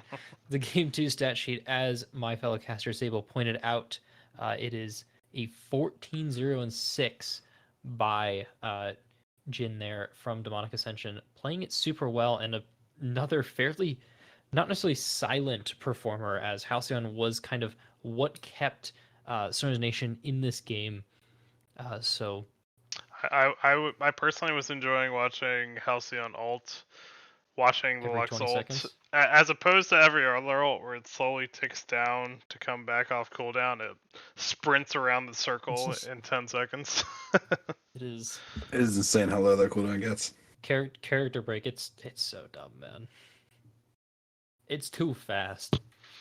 Yeah, definitely. I don't know why that's the one that they think should be low, but it's okay. It's kind of balanced around it. Right. You just have to dodge it. Was well played by Demonic Ascension, pulling back the game to Console C, getting hyper-fed and never dying, unkillable Demon King, as we said, and just playing around that pressure point to get that game 2 victory, sending us to the silver scrapes of game number 3. We'll jump back to the matchup. What kind of adjustments we want to see now from Stoner Nation if they want to bring it back and take the series back for themselves? That is a good question, because you're looking at this, like, what was super successful game 1 was the jungle. So a refocus in the jungle. You're expecting you're expecting Volibear to be banned. So you're looking at what other champions can Boomstick your carry with, and kind of not necessarily alleviate pressure on Halcyon, but more kind of empower him. I think everything's really been going well early game for Stars Nation. They just need to be able to transition those leads that they found into something more, and whether that's either the snap engage that Sable was talking about just before last game, where they maybe pick something that can do that, or they pick just something that snowballs even harder than what they already have. Yeah, true. They do seem to have that advantage when it comes to those early to mid game fights, so we'll have to see if they can push that to their advantage. You guys need any breaks, or we want to send it in to draft number 3? I'm good to go. I did eat a dark chocolate egg, and so my mouth has just been salivating so much. If you need to, you can go grab some water. I could send us to a quick break before the draft. I can play Silver Scrapes, Unless and then everyone will be happy. You can just go. I don't care. I'm good either let's way. go. All right, we'll send Unless it. Sable need anything, Just send it. Yeah, we'll do the draft. You go get some water. We got it. I got it. Don't worry. I've just been like sipping on it. Just it doesn't help. As for game number 3, we've got Demonic Ascension back on the blue side, Stoner Nation back on the red side. Starting off the bans with that Kennen, Stoner Nation answering with the Malphite. Demonic taking out that Jigs once again. Shout out to the Cadbury mini eggs with the Royal Dark. Stoner Nation changing up slightly with the Jin ban. Yeah, you gotta watch out for them Cadbury eggs. And Demonic Ascension still respecting that volley power, taking out the bear. And Swain once again for Stone Nation. Classic when you're playing against Console C. The other main Swain apart from Deity. And Demonic Ascension this time picking up that Trundle, saying, no, Demonic Ascension, you can't have it for the 3rd game in a row. We're gonna take it. Yeah, they're taking that straight away from Stoner's Nation. Honestly, maybe the Timberland call here. Tired of getting his ass beat there at the top lane by this Trundle. Just wants to take this one, and Stoner Nation going to respond with a takeaway of themselves, taking that Wukong away from the Glizzy. Tim says this guy keeps biting me. I'm tired of it. Wukong pickup we saw was pretty powerful in those team fights. Has that big CC knockup in the ultimate, and then the Milio, assumedly in the support role. And It's then, it's a good pre-pick into what is generally seen by Demonic Ascension has been heavy engage comps, because Trundle's going to be running at UFEs and team fights, so pick one of the best counter engage champions in the game, being Milio. Ooh, I Janna love the being a great Varus pick option. though. Such a good AD carry on this patch, and really strong into the likes of Wukong. Can kind of just stop that engage immediately with the ultimate. But like you mentioned, Milio able to mitigate that as well. But I really like the poke here from the side of Demonic Ascension with this Karma Varus locked in. yeah, pretty strong poke bot lane, and then if ever Varus is getting dove, he at least has a little bit of self peel. And the Twitch to go along with Milio, just That is a bold choice. hoping to be able I to like pop it. up and delete people as the game goes on.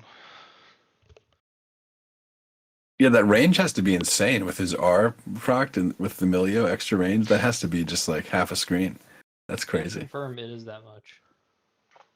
Then I the don't know how I Maokai know, banned but away, it is a lot.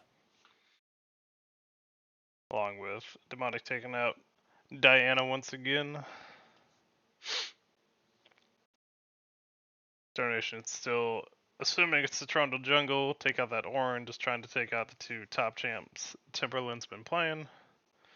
And the Cinder once again, but they did not ban away one of the champs they have been banning away, so we'll see if that comes in play as Stoner Nations pick up that Shen. Trundle's been taken away. Boosted will play that Shen pick. So is that the River Shen? I believe it's a top Uh, Shen. Oh, top Shen. Oh, that's right. But yeah. I'll go with the top gen. The obvious pickup, but And we get the Mordekaiser Ooh. come through, the one's been being banned away, so assuming Timberland will be piloting that champion. Andy actually got a decent counterpick into Shen. Ward has a solid matchup. You do kind of get a little out-traded early, but most champions do get out-traded by Shen with that bonus percent health damage from the Q. And But, so going for that hyper scaling in the mid lane as well. We're not out of options for the early and mid game from Demonic Ascension, so this counterpick here from Stars Nation, I wonder what it could be. Says the Yeah, going to Karma. be a mid lane pick coming through here. Going to be the Silas. A lot of great ultimates to take from the side of Demonic Ascension, but like you mentioned, honestly, a pretty good structure here from each team. You know, Demonic Ascension has the late game options and scaling with the Varus and the Aurelian Soul, obviously, but also the good early game presence from something like the Karma and the Trundle, be able to run around and make things happen on the map. Whereas Stoner's Nation, kind of a similar story with the ability of Twitch to kind of inject that wild card energy. Wukong, a pretty good playmaking champion. Shen, like you mentioned, is strong in the early game. So I think we're going to see a pretty bloody early game here, especially on something like a Silas into Aurelian Soul. You want to kind of be fighting a lot early to punish the Aurelian Soul.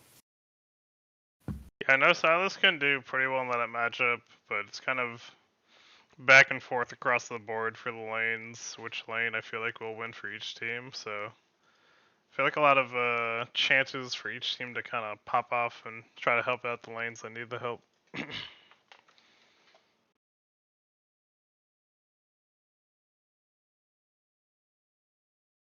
You guys have done a good job covering that. Holy. I'm like trying to think about what I could talk about. There's not a whole lot. You got any thoughts on who will bring home game number 3? I'm gonna go with my biased answer here. And I'm gonna pick Demonic Ascension. Never I believe biased. I'm never biased. Totally not. But Demonic Ascension does have that priority bot lane, and I do like seeing those more often than not. And the Varus Karma is a very high priority bot lane, so I hope to see just how much they can abuse the Twitch Milio, which does lack a little bit of early game power, unless shenanigans happen, of course. And while Wukong technically could outduel with the Silas, Demonic Ascension more has kind of the choice to pick and choose fights. Eternal Pillar able to stop things. Asol has the little the collapsing star that is way too strong in terms of peel. So looking to scale through this for Demonic Ascension. What about you, Zabel? How you feeling? Yeah, I like the side of Demonic Ascension as well. Just a big fan of the Varus in general as a pick, and the Karma. Really strong in the meta, and always like to see an Aurelion Soul. It does kind of feel like that champion is pretty inevitable in most of the games we see him in, and while there is engage from the side of Stoner's Nation, it does seem like it will be kind of difficult for them to pop one of the targets on Demonic Ascension through the shielding from the Karma. Alright, well, we'll see if Stoner Nations or Demonic Ascension can pull it off. Asol out here trying to plot his best Thanos impression, trying to be inevitable. But we'll see who takes game number 3 to take the series.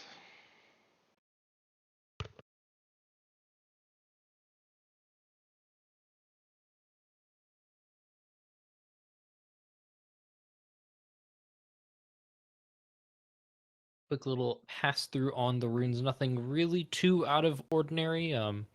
The only kind of weird thing we do see is we see the electrocute on Silas, which I honestly prefer into Asol. The electrocute allows you to take the short trades and just get that little bit of extra damage that you might be lacking from the longer trades. That Conquer normally gives you. But standing in front of Asol, Burp is not great, and usually you lose those trades the longer they go. So a good heads up rune pick by Halcyon here.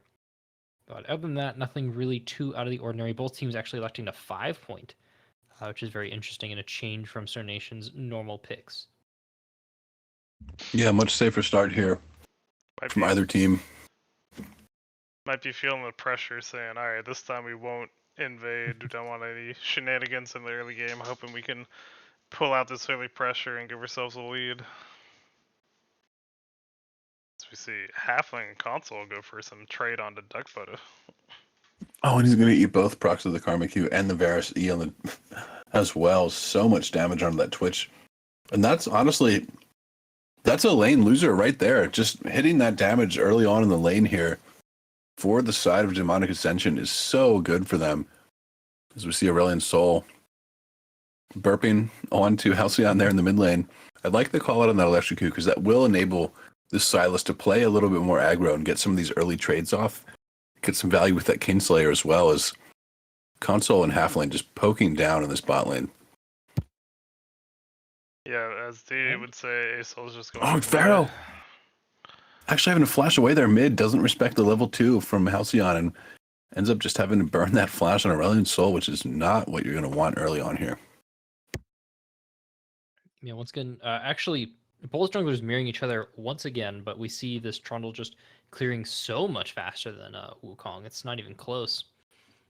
And Timberland forcing that taunt out from Boosted Sandwich in the top lane. A taunt away on the Shen is usually not what you see in the early game for this Shen, but Timberland really trading well in this Mordekaiser. He gets to have the joy of having a winning early lane matchup for once. Walking in mid lane here, gonna use Oh, and he controls on, but it's actually too late. lands. He gets bumped back into the tower by the pillar, and the pillar's 1 damage actually procced to allow the assist to go to the Asol from that burn. Just incredible stuff there from the Trundle. Right place, right time. Actually, it's kind of weird how that worked out. The pillar does 1 damage, which should have been the latest damage. But then I think they Asol got have the it kill. with those things specifically. Like, I wonder if it's a 2. I don't think it's a 2 damage thing. I think it's specifically with pillar and like all those things that do 1 damage. Still give it to the original kill target. I gotcha. Well, very So, nice like, of end of the wall Pharaoh. and whatnot. Getting the kill instead of the assist gives some extra gold for that lane. It gives him enough for that tier and the refill. They're trying to stay alive in lane as possible. Boonstick's going to get a little caught out, but I don't know if he's... Yeah, has the red buff though, so actually probably wins this extended trade, but not if Halfling shows up here in the Karma, ready to provide that support, and the Crab going to go over to Glizzler. He now runs towards his red buff potentially, or towards the mid lane.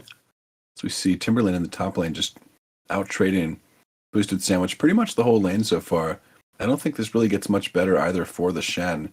Mordekaiser already winning here, and both procs of the Q going down for Halcyon on this Silas in the mid lane, playing this so well to able to get these trades. And Boomstick now trading back with Glizzler, who will find him, but Boomstick having to just opt out of that fight with the Aurelion Soul joining, doesn't want to get burped on. Walking back into the jungle though, and Glizzler only level 3. Boomstick having that second rank of Q gives him so much damage, but is going to have to burn the flash there as Golden Pharaoh keeping a vigilant eye on his jungle, not letting his jungler get over invaded here, making sure that his Trundle can farm and get these camps, and Wukong has to retreat to his side of the map. It's a good heads up, and honestly, I think it's okay for him to kind of walk out of these lanes like this. He's already understood and been taught that Silas just has the kill on him, so very good heads up play by Pharaoh there, keeping the jungler alive through the little bit of a weak part that Trundle does have into this matchup. So, but I wish we got to watch top lane more, because top lane's actually really interesting. It's not necessarily a wet noodle fight, as it's quite in the favor of Timberland. I just want to see how Boosted is really playing this out. Well, it seems like every time he walks up to try to get some auto attacks for the farm, Timmy just starts throwing Qs and pops that W. Just Boosted Sandwich is constantly just taking this free damage, trying to walk up and melee these minions. Timberland just playing the waves pretty good here. I guess you could say just auto shoving, but yeah, just auto shoving, still whatever. doing what he has to do here, pressuring Boosted Sandwich, hitting that hook there crucially, but not going to be far enough away from the tower to actually pop that ultimate.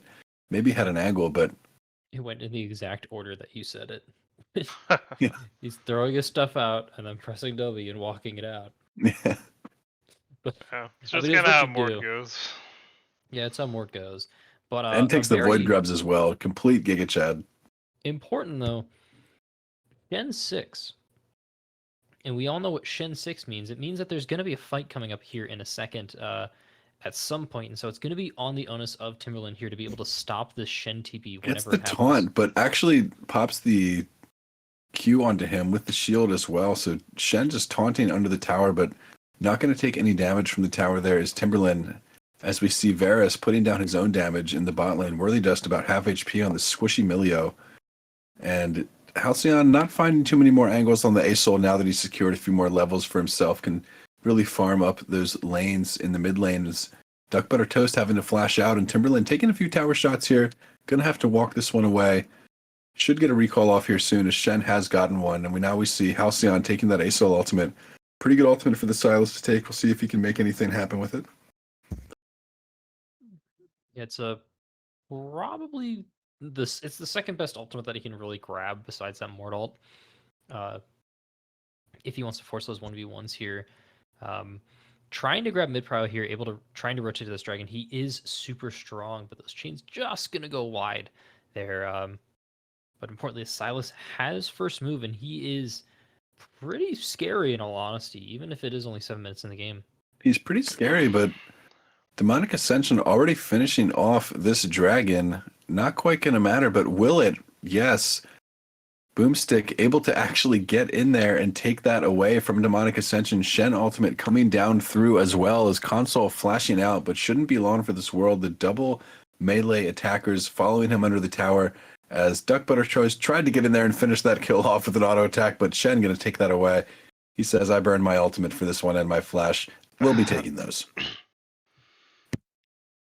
Yeah, it would have been nice for Duck Butter if he got it, but Shen getting the gold, not terrible. More trying to push some, might get a plate.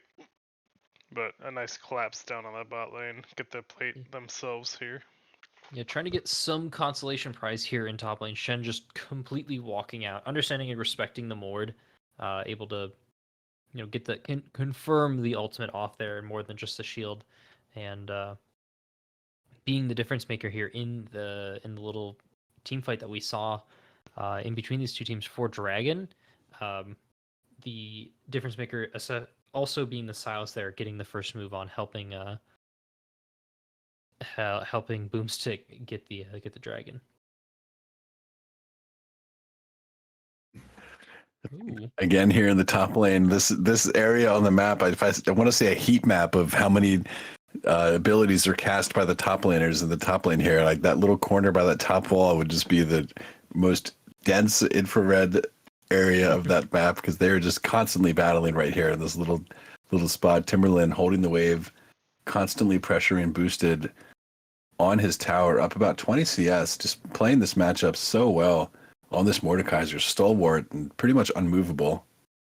Yeah, I'm kind of Yes, sir. surprised Boomstick didn't want to look for a gank up there. More to show when he wants to push, even if it's warded. You can get in there, at least Ooh. apply some pressure. Silas actually going in, not going to end up finding enough crowd control to take Asol out of that fly, but yeah, like you said, the pressure there in the top lane, pretty substantial. It's now in the bot lane too. It's so impressive by the Varus and Karma. Just finding so much poke, and we just look at the farm in the bot lane, in the top lane. This gold lead for these carries, I guess the Asol probably even in the mid lane with Silas, but you're going to be pretty happy with Asol scaling up in general. With your side lanes being so strong here for the side of Demonic Ascension, should make it pretty easy to find some of these objectives. But Wukong trying to sneak this one away. He already stole the dragon. We'll see if he can steal these grubs out from under the nose of Demonic Ascension as well, who are still pressuring this bot lane, but Timmy going to walk over here and find Wukong on the grubs. We'll see if he can do anything. Does have that ultimate cast onto him, but I think those grubs are already taken. No, not quite. You just can't see them because he's inside of the ultimate. Does end up taking the one for himself is the Glizzler, and Boomstick will go down as well as Timberland walking over finds Boomstick with his hand in the cookie jar and slaps him right out of it. A double kill for the Glizzler. And the next grub taken for them as well. A really nice turn and pretty unfortunate for Boomstick, who tried to sneak those away, but will end up just falling, and Demonic Ascension will take those for themselves. Yeah, it's really close from Halcyon to get that kill, just barely not getting on the Asol. Yeah, it's something Massively of close. maybe a little importance to some of our gamers here is they Shen get Shen ultimate. there saving along with Amelia ult. So both kind of pretty important ults here. Burn. They're trying to make up this play. Yeah, that's a big cooldown to burn there. I don't think Duck Butter Toast was actually in danger of dying, but the health bar was pretty low. Shen ultimate coming through there, you can see like maybe you think they're in danger, but the Varus ultimate was already down. There's no flash to follow up from the Varus. Karma Ignite is up, but we'll see if Duck Butter Toast and Worthy Dust can make anything happen here. They just have to play so far back, so respectfully against this ranged poke. Varus are... Oh, it's just so oppressive. Mord did first buy Bomby Cinder though, so maybe a little bit of a slowdown there into this matchup. I wonder if it would have mattered. It's definitely not your first item when you're at 91 CS at 12 minutes and you're just this oppressive on Mordekaiser, but yeah, definitely want to make your way towards that Rift Maker. I think on that champion. Anything besides Sunfire Cape first would be useful. But it looks like somebody mentioned that to him because he does have those components now. In addition to the Bammies, just wants to make sure he can push that minion wave a little bit extra further there. I guess in the top lane, tank players really do have an affinity for that Bombies item. It does seem like such a staple there in the top side of the map. Is Boomstick kind of waiting around here. Chain's going to go wide onto Pharaoh, who will trade back some of his own vomit. Ultimate going to get taken from Pharaoh by Halcyon, who throws it down, forces the flash immediately. And Boomstick is still here in this bush. He knows there's no flash onto that Asol, so could just get in here. Yeah, He's playing it pretty slow. Not the ideal first item for Mord. You want to get that Relize, but you know, if you want to go that tank Mord, I respect it. it happened. Yeah, I respect it. And they're trying to disrespect Asol in the mid lane here as Worthy Dust coming in on the flank. There's no flash on Golden Pharaoh.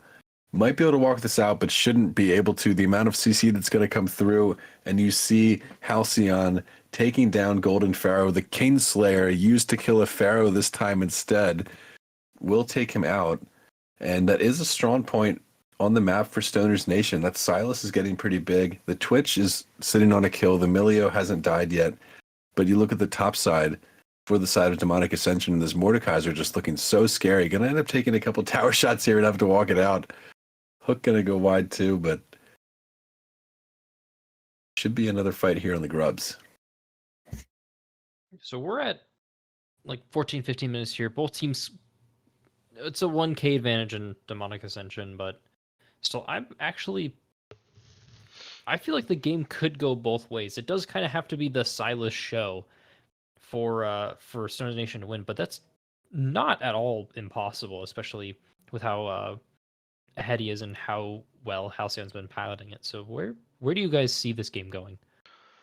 Yeah, if you see Halcyon get big, he gets that big trade, gets that Oof, kill there right he is. there. Just like you were saying, finds the kill. Wow. Boomstick's got the big AoE team ultimate, obviously, and then Duck Butter. Whenever Twitch gets big, if you can pick people off, I feel like if I want to see Stoner Nation win, they just get a bunch of picks and just are ahead and push that lead. If it's kind of an even keel game to favored for Demonic Ascension, I like their overall team fight better for straight up team fights.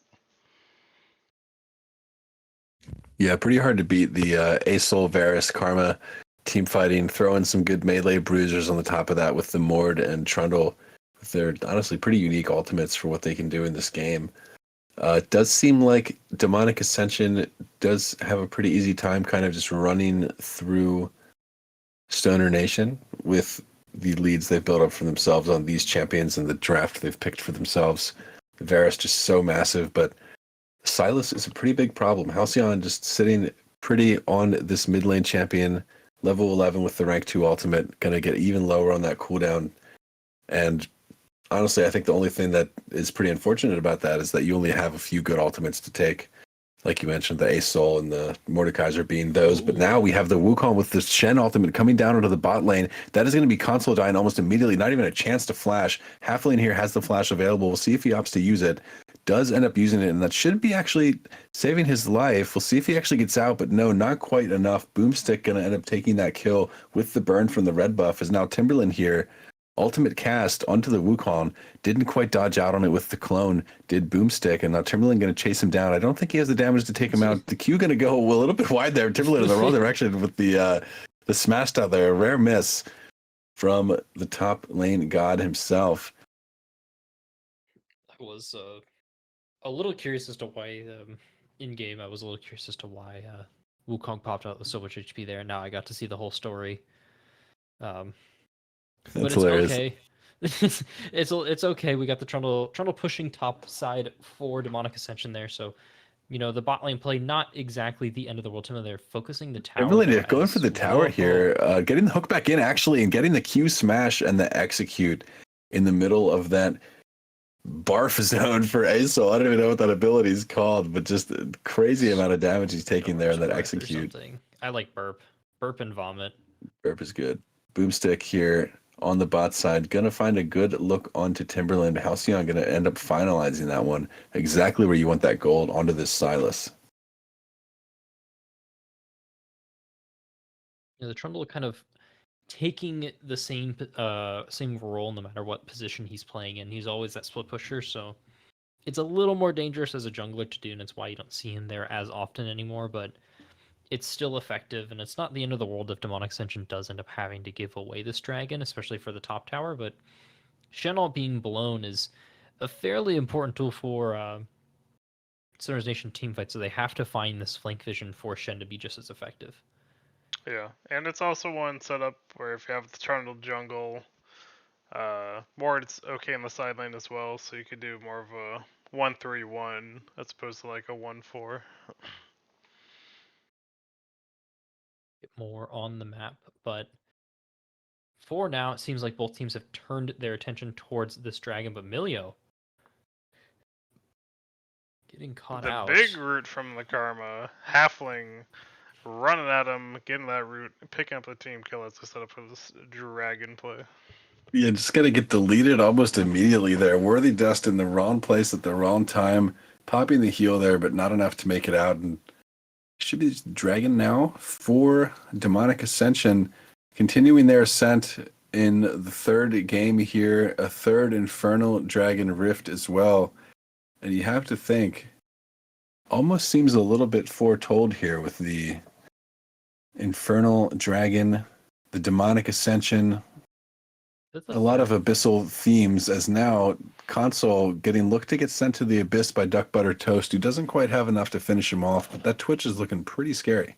If he had lined Is it this up slightly better with Wukong, that's a dead Varus. Is it the third Infernal Dragon for the series? Oh, I remember this. And you cast the Oh, Mordekaiser ultimate. yeah. This so Is it, this was didn't the screen go black or some shit? so his game crashed during it because they both ulted each other at the That's same amazing. time, and then apparently Halcyon was also having FPS issues afterwards. But he and just he kept couldn't get it autoing. fixed. Yeah, but since he kept autoing because he was able to get the attack move off or his Right. auto attack on, he won it. And then That did look really goofy. They just kind of stood there. yeah, they Yeah. both stood there just autoing. Yeah. And I then remember Halcyon seeing apparently, it in real time also, where I'm like, why is Trundle's just standing there? yeah. The turret trundle. But yeah, it's Riot's a small indie company. They do their best. The Mordalt interactions continue. It wouldn't be a Silas game without some random interaction breaking constantly.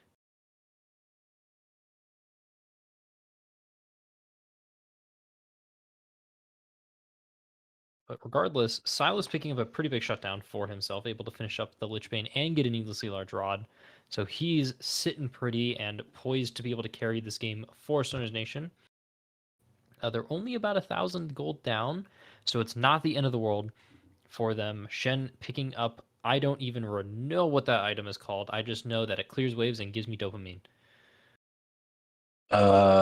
Shoot, I knew this one at one point, but what we do know, Radiance, yeah.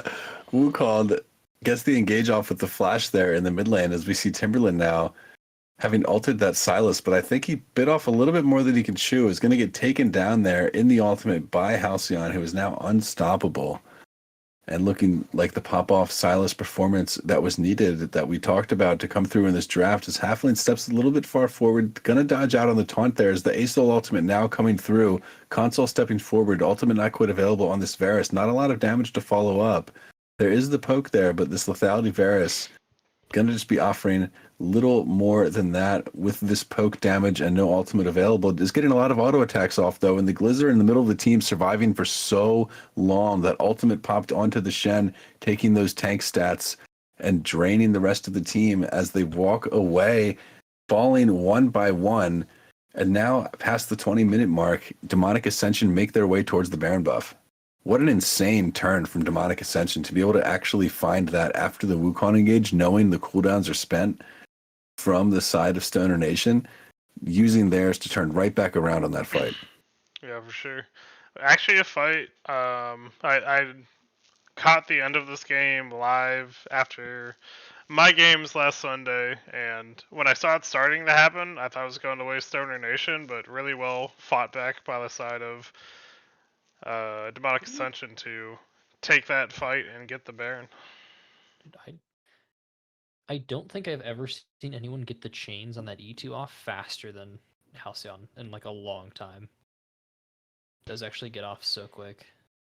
Halcyon's actually just cracked. Luckily, in He's these actually just replays, I cracked. believe we skip all the Yeah, we get to pauses we end skip up the having to like go through. 10 minutes of pausing. This was Yeah. about 8 minutes of pausing. We had to get a rule check. If ever you go past 10 minutes, by the way, if you're curious, just keep playing. Hope your teammate comes back later. Unless you agree upon any longer time. Yeah, and unless whatnot. the teams agree upon it. It's up to the captains if you want to go longer, but in the rules, each team gets 10 minutes. But yeah, luckily it came back, I believe, at around 8 to 9 minutes, so just It's below like the 9 time minutes, frame. 30 seconds. Just in time. It's kind of crazy, honestly. His computer takes And 9 minutes to restart. we're planning to update the rules to make it a little clearer if you have to look at them on your own.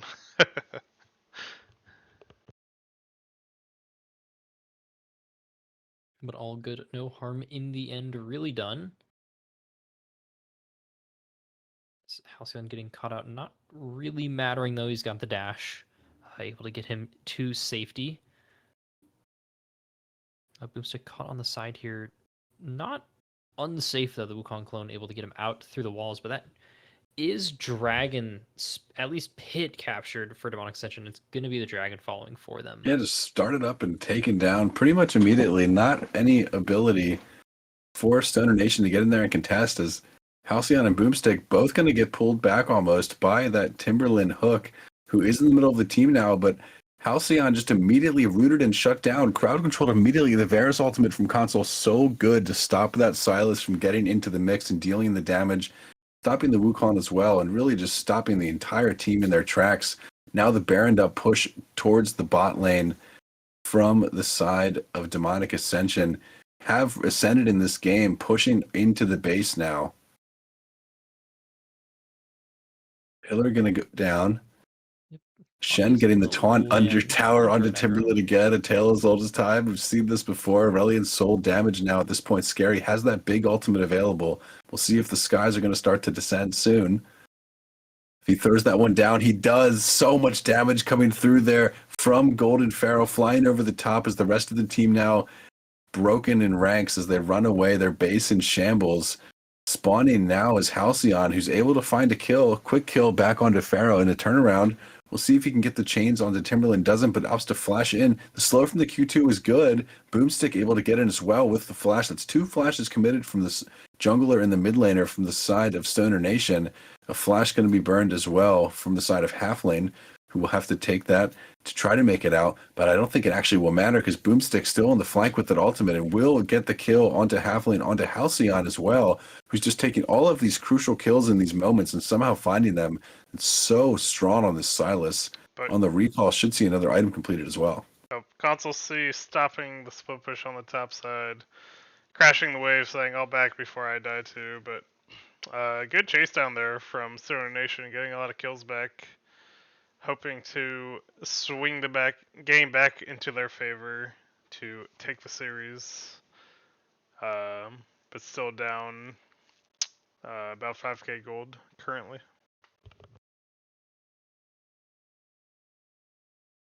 Yeah, they're still in a little bit of an awkward spot. They definitely know they don't win the upright 5v5 there, the Aesol just having so much damage, and they're essentially playing around the Sky's Descent cooldown, the empowered ultimate from Aesol, or Aurelian Soul, so they're keeping an eye on that chat box, seeing whenever that pops up and opting to play for picks, or hopefully opting to play for picks, but it stacks so quickly now that there's just not really like a time to not punish it, or to punish it. It kind of is always up, and I don't know. I hate this champion, bro. I hate playing with Yeah, this really. So extremely frustrated to play against as Glizzler in the top lane. Another frustrating champion to play against that Trundle, as we just see so much damage coming out from the Aesol. Halcyon in the middle of everything. Now with the chains, barely going to miss over the wall. Has the Golden Pharaoh and that Mordekaiser ultimate. He's going to pop out in the middle of the rest of his team. Probably going to end up falling here, getting eviscerated by this Aurelian soul damage, and so is the rest of his team, just completely melting. Is that APA just on the rift here, doing so much work, and the rest of the team here to support him as well. Timberland getting the last slap down onto that kill, finding the ace for his team, and a stalwart performance in the top lane from Timberland. But really the story of this game for me is just this mid-jungle synergy from Demonic Ascension. The Glizzler looking so good here on this Trundle, and the Aurelian Soul just honestly pretty safe from Pharaoh for the most part, into the face of the aggressive play from Halcyon, leads his team to the victory here in a 2-1 for Demonic Ascension. Yeah, definitely doing what they needed to do. Getting past the game 1 issues and just scaling up in game 2 and 3, taking the series in the 2-0 after losing the first game. Really impressive and well played by the team to take that victory.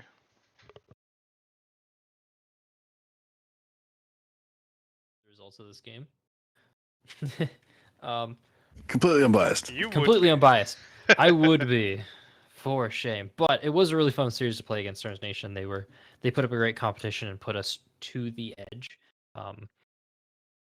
Boomstick played a super well series, boosted going toe to toe with Tim in the top lane.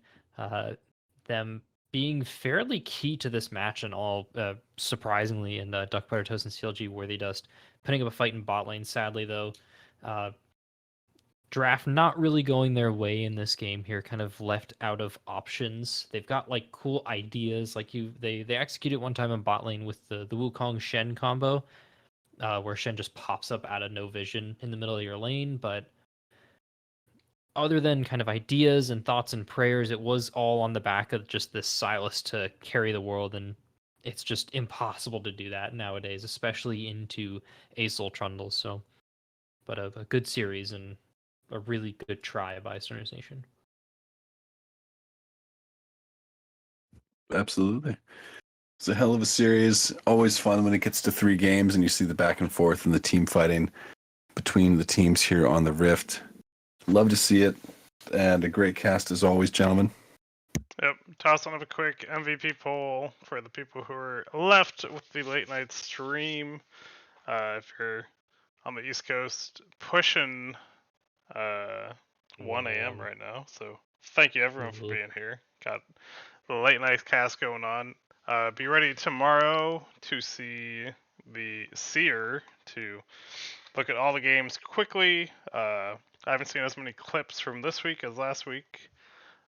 So if you have any from either your normal games or any of the games we casted, get the clips in. I will include them in the Seer, and we'll look towards week number 3.